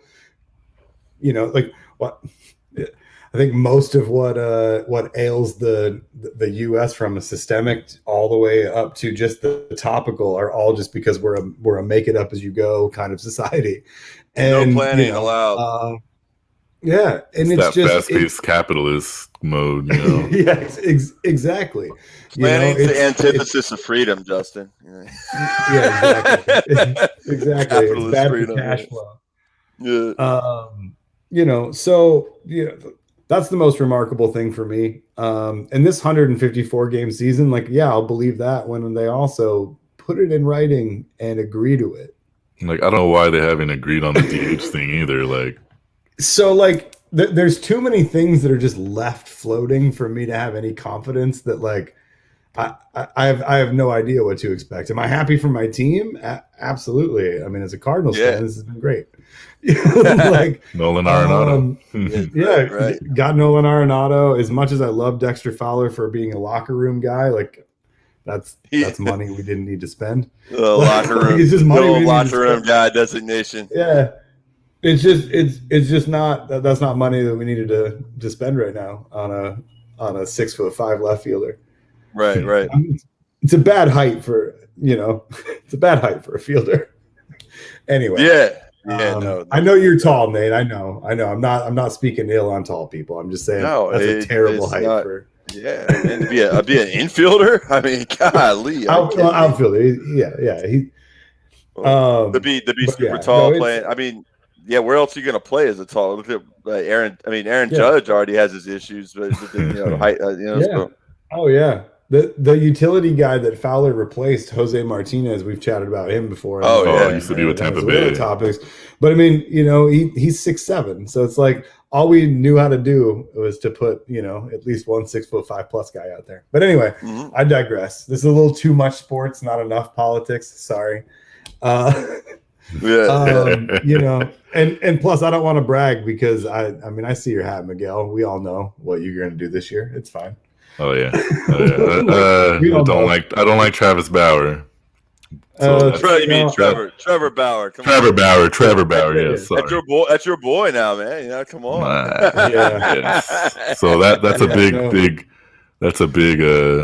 thing on Dodgers Twitter right now. So tell us about what's going on with Dodger Twitter and Trevor Bauer. So pretty much the fan base is split on Trevor Bauer. So obviously because he's a Well, maybe can you summarize to the audience who maybe doesn't know about Trevor Bauer? Miguel, so Trevor Bauer has had these issues these last couple of years where he's outspoken athlete and a lot of the media call him, always put him on a pedestal sometimes too. And then they're like, oh, he's so smart because he's a big analytics guy, which is probably one of the main reasons he chose the Dodgers. But he's had this issue where he'll get in a Twitter arguments with mostly women sports reporters or just any random fans, usually with a woman, and he's getting in arguments. And then what happens is his little followers start harassing the reporter or the woman fan. It's the Barstool play. Yeah. It's totally Barstool hops on because he's friends with Stu, whatever that guy's. That Jared guy, and then Stu. So I was looking stuff up on it because I'm thinking of maybe doing a podcast or writing an article on it for my website because I'm a Dodger fan, and then kind of point all these things out. So he's big on Barstool Sports. So I found a lot of articles. They found at least 15, 20 articles on him when I was searching on the little search engine. And he's of that right wing ilk that makes him perfect for Barstool. I think that the kicker though is the story of I remember following that. It was almost as crazy as the Trapped singers meltdown. When you just follow certain meltdowns on Twitter and you can't get away from it because you're like, this is happening in real time. This person's losing their mind in real time. But it was with that. It was with the Bregman thing, and all it was she's a college kid. She saw a tweet where someone was Bauer, Bregman. I can't remember the exact dynamics of that original tweet, but she was essentially I don't know who this other guy is, but I love Bregman. She's an Astros fan, of course. She had no idea who Trevor Bauer was. She had no idea any of this. And he stalked her online for over a day and got her to delete. She had a mental health crisis, got her to delete her social media. Insane for a top tier MLB pitcher to go after somebody. She doesn't know him. I'm sorry she picked the player on fucking social media that she is a fan of the team. It was literally some, like I said, it started with some poll where she's who do you like? And she's this guy because she's an Astros fan. Mistake. It's not the fans' fault that the Astros cheated, Yeah. It's just one of those things where that kind of behavior, of all the things he's done, from MAGA shit to, the stuff he's done in the last 5 years, that right there was that's a big red flag. He would not leave her alone.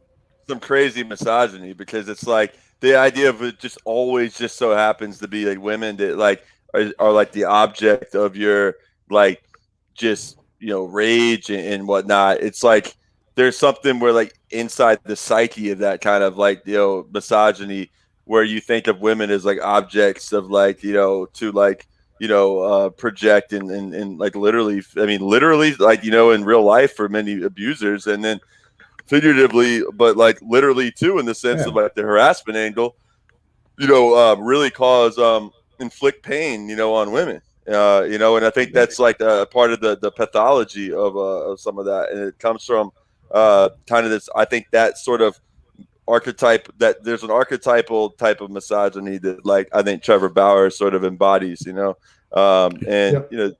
don't know, Bauer also, like, I mean, this guy it's just always just been like unhinged too, it's like there's a level of just like rage within him that's I mean, I was at the Capitol. Oh, he threw that pitch you see when he threw that pitch over the fence like a couple of years ago. Absolutely. Yeah, he rages a lot. Like so I was with Max Blumenthal at the Capitol on January 6th, and we were just going out and like filming and like interviewing different people outside of there and trying to just sort of like, what's your, and it kind of like exposing the contradictions. They were all started once the cops started like pepper spray and tear gassing them. It's like they're all like F the blue, blah blah blah, like just going nuts. And it's like the level of just privilege within that's insane, because then we'd be like, well, so do you like understand what like black people are saying, like now when they talk about the way these police behave and treat them as if they're like an occupying army? Do you like, what about this 18-year-old boy, young man, Deon K in DC, who got killed and shot in the back while he was running away, and just Max said just literally like 1.5 miles, 2 miles from here, and like threw a gun like aside, like what trying to like not like at all in a threatening way, and yet but he's not the perfect victim either for the liberal media. So it's like Trevor Bauer would have fit in perfectly there, is what I'm saying. Somebody did a breakdown on the amount of gaps in between. Like, it's one thing for him to like sick his fan base, right? Like in the Barstool crowd. But somebody did a breakdown of like the timeline of tweets at this girl over this 24-hour period. And the dude was awake for 24 hours and doing this. And if you were like literally in outside of social media, but like actually on the street, like following somebody and screaming at them for 24 hours, and I saw you, I'm going to be like, what did they do? Did they kill a parent? Like, what did they do? And his answer would be, no, like, this girl doesn't even know who I am. Like, that's insane to me. Like, how dare she not know who I am? Yeah. Like, he literally, and not pick him. Like, but that kind of behavior, like, that was a real, I mean, that is as close to, actual harassment. I mean, it's one thing to be like, we've all been pissed at somebody on Twitter. Oh, you mean you mean like, things, but like Twitter harassment becoming like in person actual, yeah. I mean, because she did an interview shortly after that. I mean, she was in a bad place, and you get to a bad place when this person, you got a blue check mark, famous baseball player that won't leave you alone for longer than 20 minutes, over 24 hours. But you also have tens of thousands of people, calling you a piece of shit, doing all these things that they did, and just berating to where she just deleted everything, and that's the Dodgers' new pitcher. And like, it's 2020. Like, these people that harass people on the internet, they could dox you. They could easily find your address and phone number and start harassing you. Miguel, we're in 21 now, brother. Oh yeah, 21. Oh, 2 months later, still on my mind. 2020. 2020 vision, man. 2020 vision. So, let's see. There's what else did I wanted? There was something I wanted to hop on real quick, but I don't know. Justin, keep it going real quick, man. Real quick. I'm trying to remember. Yeah. I've got one or two more topics in me. I got a hungry girlfriend. I got to make dinner here. Yeah. I'm in Miguel's. I'm in Miguel's time zone, so I mean it's approaching 7. You get to that time, but so Miguel, like let's I got my Presidente here, at 10 o'clock on the 10 o'clock on the East Coast, If I'm trying to become known on the Red Sports for the blue koozie. It's always here. But anyway, so you watched Judas and the Black Messiah. Let's chat about that a little bit because good. That's what I wanted to hear. I've got positive things to say. There's some problematic things still, but like let's chat about that real quick. So just kind of overall, where were you at? Like, how'd you come down on that? I still like the film, like still give it like a 8. And I see the critiques of the film as well, especially what I see online on social media from other comrades, especially Black comrades. But overall, I still liked the film, even though it was more from the informant's point of view, I guess. Mm-hmm. But just the fact that we had a film about Fred Hampton. Yeah, and he did mention socialism in the beginning real quick. Yep. They didn't show the whole quote, but so that was kind of a surprise. Yeah. But overall, it was good. I want to watch it again and then do another. Like, I want to write something about it. Yeah, it was. I went in worried about the portrayal of Hampton, and I came out really satisfied with that aspect. They never dropped. They stayed away from communism. Yeah, they did. They said socialism.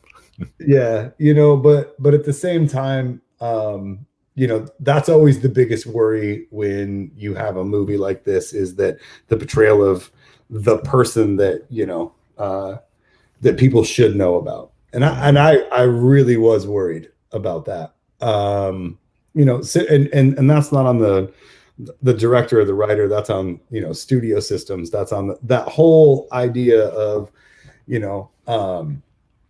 so I left, when I graduated, I went to film school and I wanted to do a Fred Hampton biopic. I always wanted to do that. Didn't also feel it was my story to tell, but I always was drawn to that story. And I did something really small in 2008, and that was just reach out to the state of Illinois to figure out who owned what part of his story, because he has living family, but at the same time, that's all I did.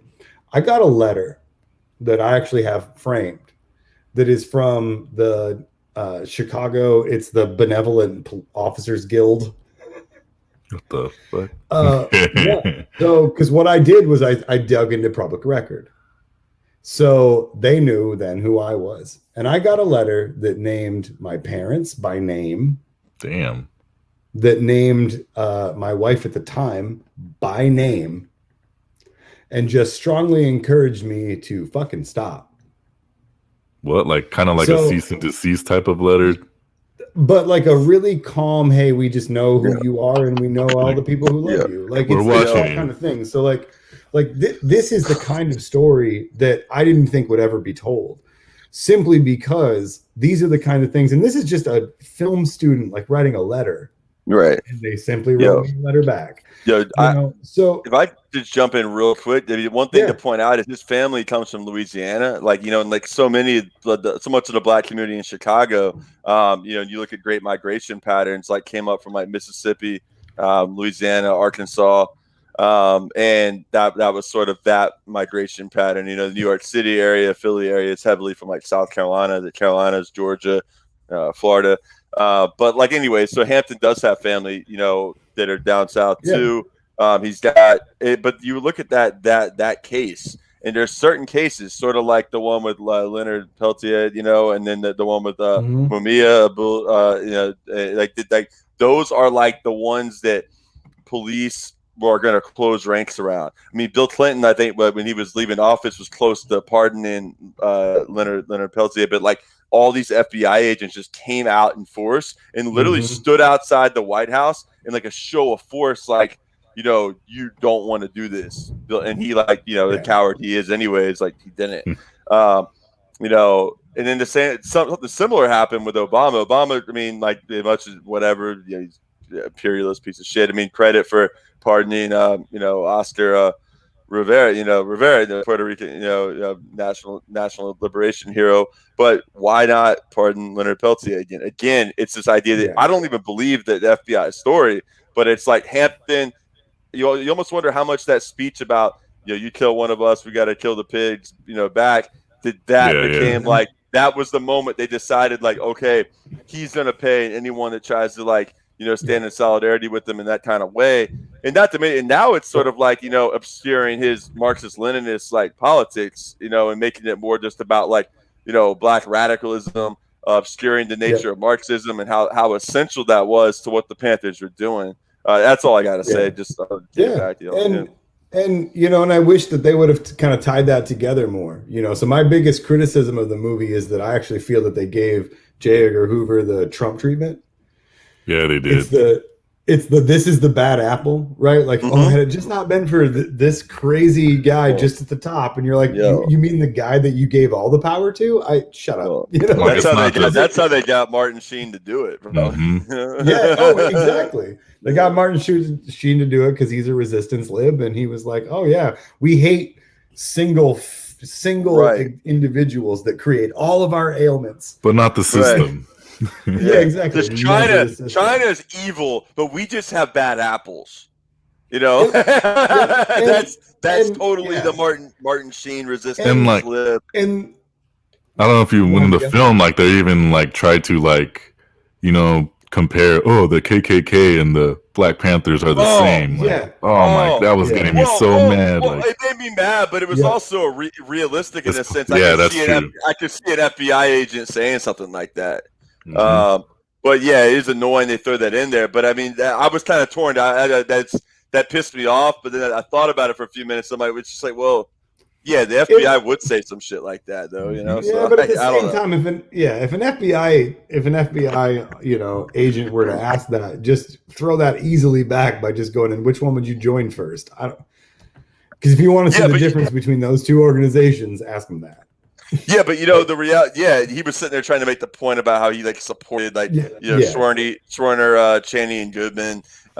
It's also William O'Neill, man. Like just like you look at like I love how like just like because he's the perfect archetype of just the apolitical dude who comes from like an oppressed nationality who like is just like and I really think he might just like have that little political education.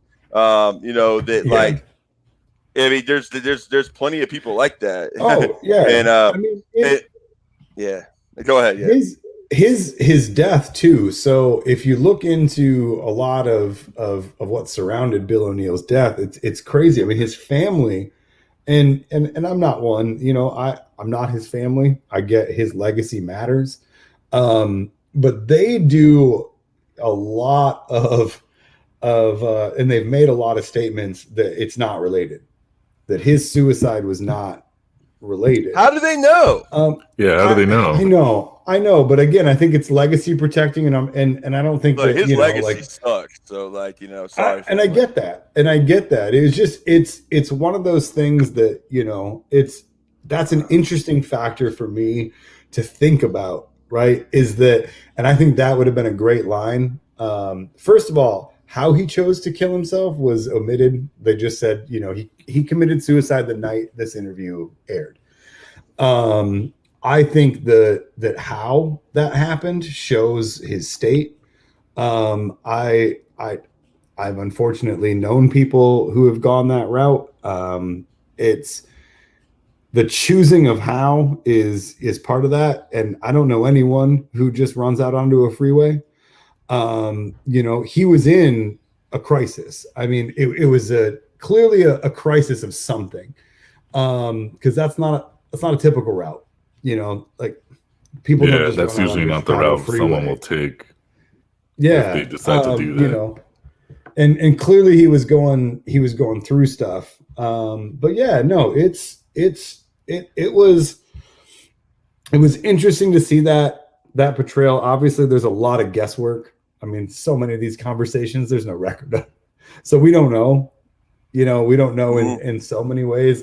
I thought it was, Nate and I chatted about this on the phone a little bit last night. I think that because of what happened this last summer, I think you could have the vitriol towards the police, because I actually thought they did a really good job of representing the police, because every cop in that entire movie is just belligerent and awful and straight racist. But let me ask you this. So yeah.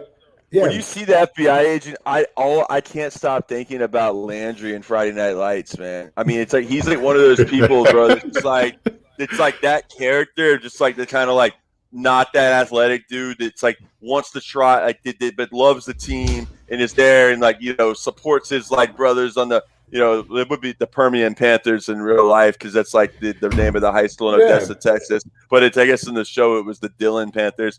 But like I was sitting there, I'm like, dude, get that out of my head, man. This guy's playing a different role, but I'm thinking of that kid. Even though he's been in freaking Better Call Saul or Breaking Bad, whatever, all these different shows. I don't know. Like, it's wild, man. But just some actors you just associate with a certain movie and you just can't get it out. Or a TV show in that case. But no doubt. So I did like that. I really appreciated the portrayal of the police, but I think they could only go there because of this past year, what's happened. That's changed. We're going to see, I think, more honest portrayals of police. But I also think kind of on the pernicious side of that is that they had the FBI to back it up against. So they could be like, okay, so maybe Chicago, late 60s police were out of hand. But the FBI, they actually had it going. It was just two guys that were bad. It was J. Edgar Hoover and the drunk guy in between this guy and him. Because that middleman FBI agent was drunk all the time. Yeah. Like they just made him drunk. So it was like we have one drunk guy that should have been paying attention. He should have been a better manager. And we had a racist guy in charge. So it doesn't matter. Also just look like. Let me ask you all this. Remember Mississippi Burning, with Gene Hackman? They made that in William Dafoe. They made it's the same thing where it's like, instead of like making that movie about the pressure that civil rights like workers on the ground and local people in the black community there around Neshoba County, Mississippi, and around Mississippi more broadly, put on law enforcement, put on the FBI demanding justice. They instead turned it into something where they just like lionized and turned into heroes, essentially, the FBI. It was interesting they even referenced that I've only seen like the first 30 minutes. I got to finish watching. I started watching like last night. I'm probably when we wrap here, I'm going to just finish watching it. But I thought that it's just, I don't know. It's just that's something that's got to go. And I hope that it happens sooner than later, man. Like, yeah. But I don't know. Absolutely. I don't want to spoil alerts, but the last scene to me was interesting. Like, just because of the people, if they see this now, maybe didn't know about Fred Hampton, but they know about Breonna Taylor getting shot, sleeping in her bed, sleeping. So I feel that last scene is important in that way, for especially for people that don't know about Fred Hampton as much. Yeah, you don't need to worry about spoiler alerts, man. I'm like already too much of that out there, anyways. I can still, having known the way I know it's going to come to that point, anyways. So. But anyways, y'all, I think we should get to that point. I know Justin's got dinner to cook. I mean, Miguel, how about leave us with some closing remarks? Tell us about maybe what what you're doing, some of the work you're doing out in California, Sacramento area, like anything people here on the East Coast, which is I think we have a pretty heavy, East Coast following and stuff so far. So. Maybe just kind of tell us anything you're working on or anything noteworthy that we should know about that's going on out in, Northern California. So in Northern California, because of grad school, I have a lot of roots in San Jose now.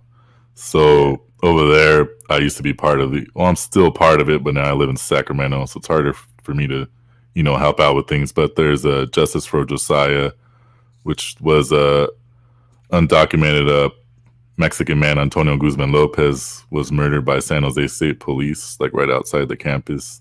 And so I got involved with his partner, and she named the org Justice for Josiah after his son. At the time, this is 2014, so he's like 4 years old. So most of my activism has been with police violence issues. Right now in Sacramento, I haven't really been too active since I've lived here, just work, but The pandemic kind of threw a wrench into that because I'm a little paranoid about things. But there's a lot of movement here too when it comes to police violence because cops, it's everywhere. But the big one over here was Stephen Clark. But now there's been other incidents since then. But Sacramento has a good activism movement here when it comes to different things. I know right now one of my friends here in Sacramento, he's a SEIU organizer. So union labor. Right now he's been organizing with the Fight for 15 stuff. And so he does that a lot here in Sacramento. Right. And then so right now just pretty much trying to do my podcast and using that platform. Yeah. It's not all that different than me right now, honestly. I mean, it's weird, man. It's all just like kind of close on this. It's just like, I've pretty much been here or in Jacksonville, Florida, where I grew up, my family's from, or in Washington, D.C., where a lot of my friends live, and which is, it's not a very long drive it's about a 3.5 hour drive from here, or train ride on Amtrak. But, I tested positive, for COVID in July. I had no symptoms at all, though. I was totally asymptomatic. And I think part of the reason for that, now that I look into it, is I have O blood type, and I've looked, and there's a lot more research coming out about how, your blood type may be a real, a bigger factor than people may previously thought, where certain blood types, can be really more susceptible. Obviously your immune system and stuff like that plays a role. But, if you think about it, the only reason I got tested was I had a little medical procedure, and I did my doctor for that's in Manhattan. So I was I just got a COVID test before that. And that's how I found out that, I had been involved with a lot of the George Floyd stuff in DC, and then I had been out at a lot of the New York City protests when they were demanding defund the police stuff for the New York City budget that was being passed at the end of June. And so I probably got it I don't know, somewhere out about there. But that's the thing with the whole asymptomatic stuff, and how certain people, that's the weirdest thing about this virus. It's for certain people it doesn't really do anything to, and other people it freaking kills them, and it's that's why I think it's such a head and so for me it's just about trying to be smart, make sure I'm not potentially getting someone else at risk. I'm personally, because of that experience, and I've still tested positive for antibodies, I'm not personally that worried about myself. But I mean, so my concern is more about making sure that I'm not potentially being a carrier or something, and getting other people at risk. But I don't know. It's just crazy times, man. Yeah, it is. Yeah, it is. Yeah, it's wild. So, anyways, man. So, all right. Well, just think that this time last year we still were in normal times. It's yeah, man. I went to New Orleans at around this time, 2 weeks from now. I would have been in New Orleans last year. I was there right before everything. Right. Yeah, right, I was also. I was in Sweden this time. Oh, all right. Were you in Stockholm or traveling the countryside or what? I was way up north. It's work. I was way up north. You go to Sweden every year, right? Once a year, you were saying? Yeah. Right, so except now, right? It's all just work. But that's where I was. A long international flight, not a care in the world. Yeah, it's weird because for my job, the day job, I travel. I work for the state of California, the post-secondary education. So I have to travel to schools that be doing shady stuff and visit them. Wait! You don't shady private post-secondary schools. But I love it, man. I would love to investigate shady. Yeah, so I pretty much do I visit them and do little audits at schools. So I was used to traveling all the time, and then I went to New Orleans last year and I went to see the Pelicans play the Lakers. Oh, and that was fun. And that was February 28th, right before everything closed. Yo, did Anthony Davis play in that game? That game's the one he didn't play. Last minute he didn't play, so that was annoying, but still saw it. Was he sitting on the bench though? At least yeah, he was there, but I forgot why. I remember it was one of those little small injuries he gets. That was last year. A late stretch. Yeah, but were they booing him relentlessly? Yes, yeah, they were. It was pretty dope seeing Zion and LeBron battle it live. Yeah, man, no doubt. I was at just for context before we close, I was at the Knicks Jazz game and the game at MSG in March last year. It's actually my friend Al, who's a good friend of mine here. His son, he's so whatever. That's not right. No one needs to hear all the background, but his son. I took his son, who was in 7th grade last year, to his first ever NBA game, and I was just like, yeah, we'll have to do this again soon. That was like, early March. And that was also when Rudy Gobert was like out there, like touching all the microphones after that game and stuff. Yeah. Oh, that was after that game, huh? Yeah. And then like that, Donovan Mitchell got all mad, because then he got tested positive for it. But yeah, that was kind of little did we know that was going to be not going to Madison Square Garden, anytime soon after that. Yeah, I was listening to a live podcast. I won't pimp other podcasts while we're doing ours.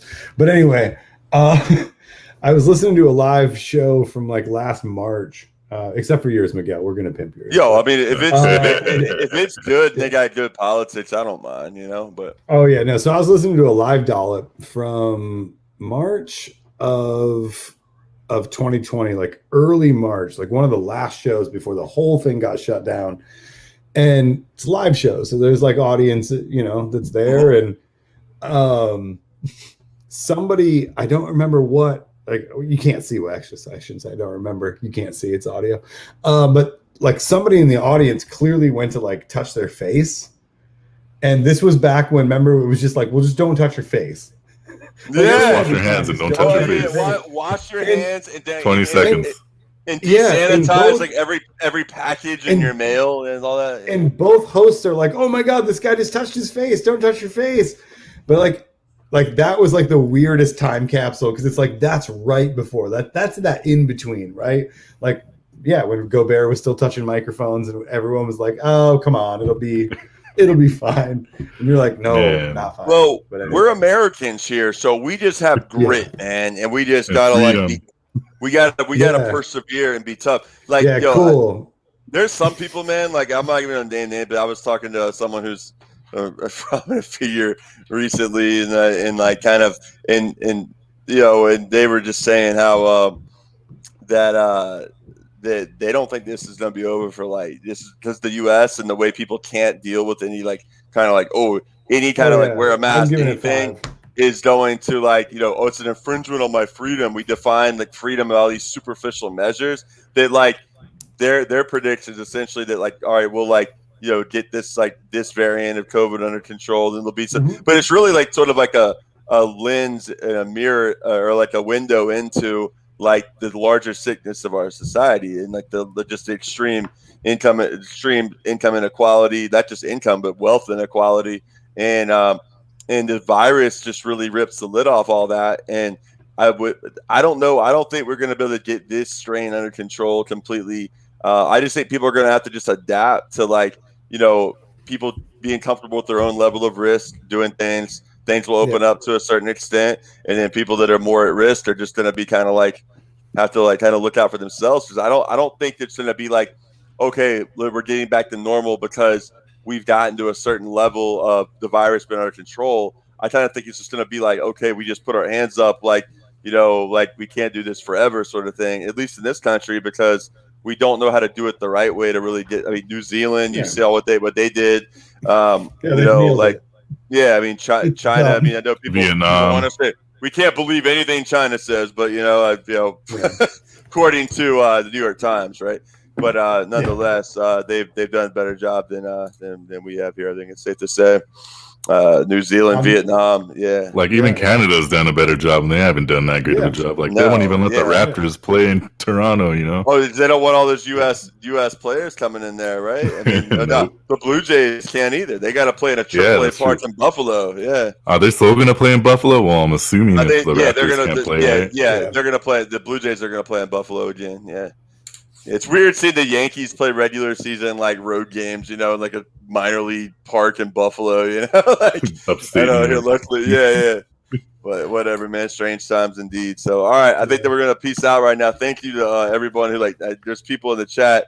What was it, Joel out in Montana? Who's always a big supporter. I really appreciate. Neil up in Maine, I know is always hopping on different streams. Shout out to Jackie Lukman, who's I'm a big fan of it. She's a great advocate, supporter of mine. And, I really enjoy going on By Any Means Necessary on Radio Sputnik every Friday for the Redspin Sports Report I do with Jackie Lukman and Sean Blackman.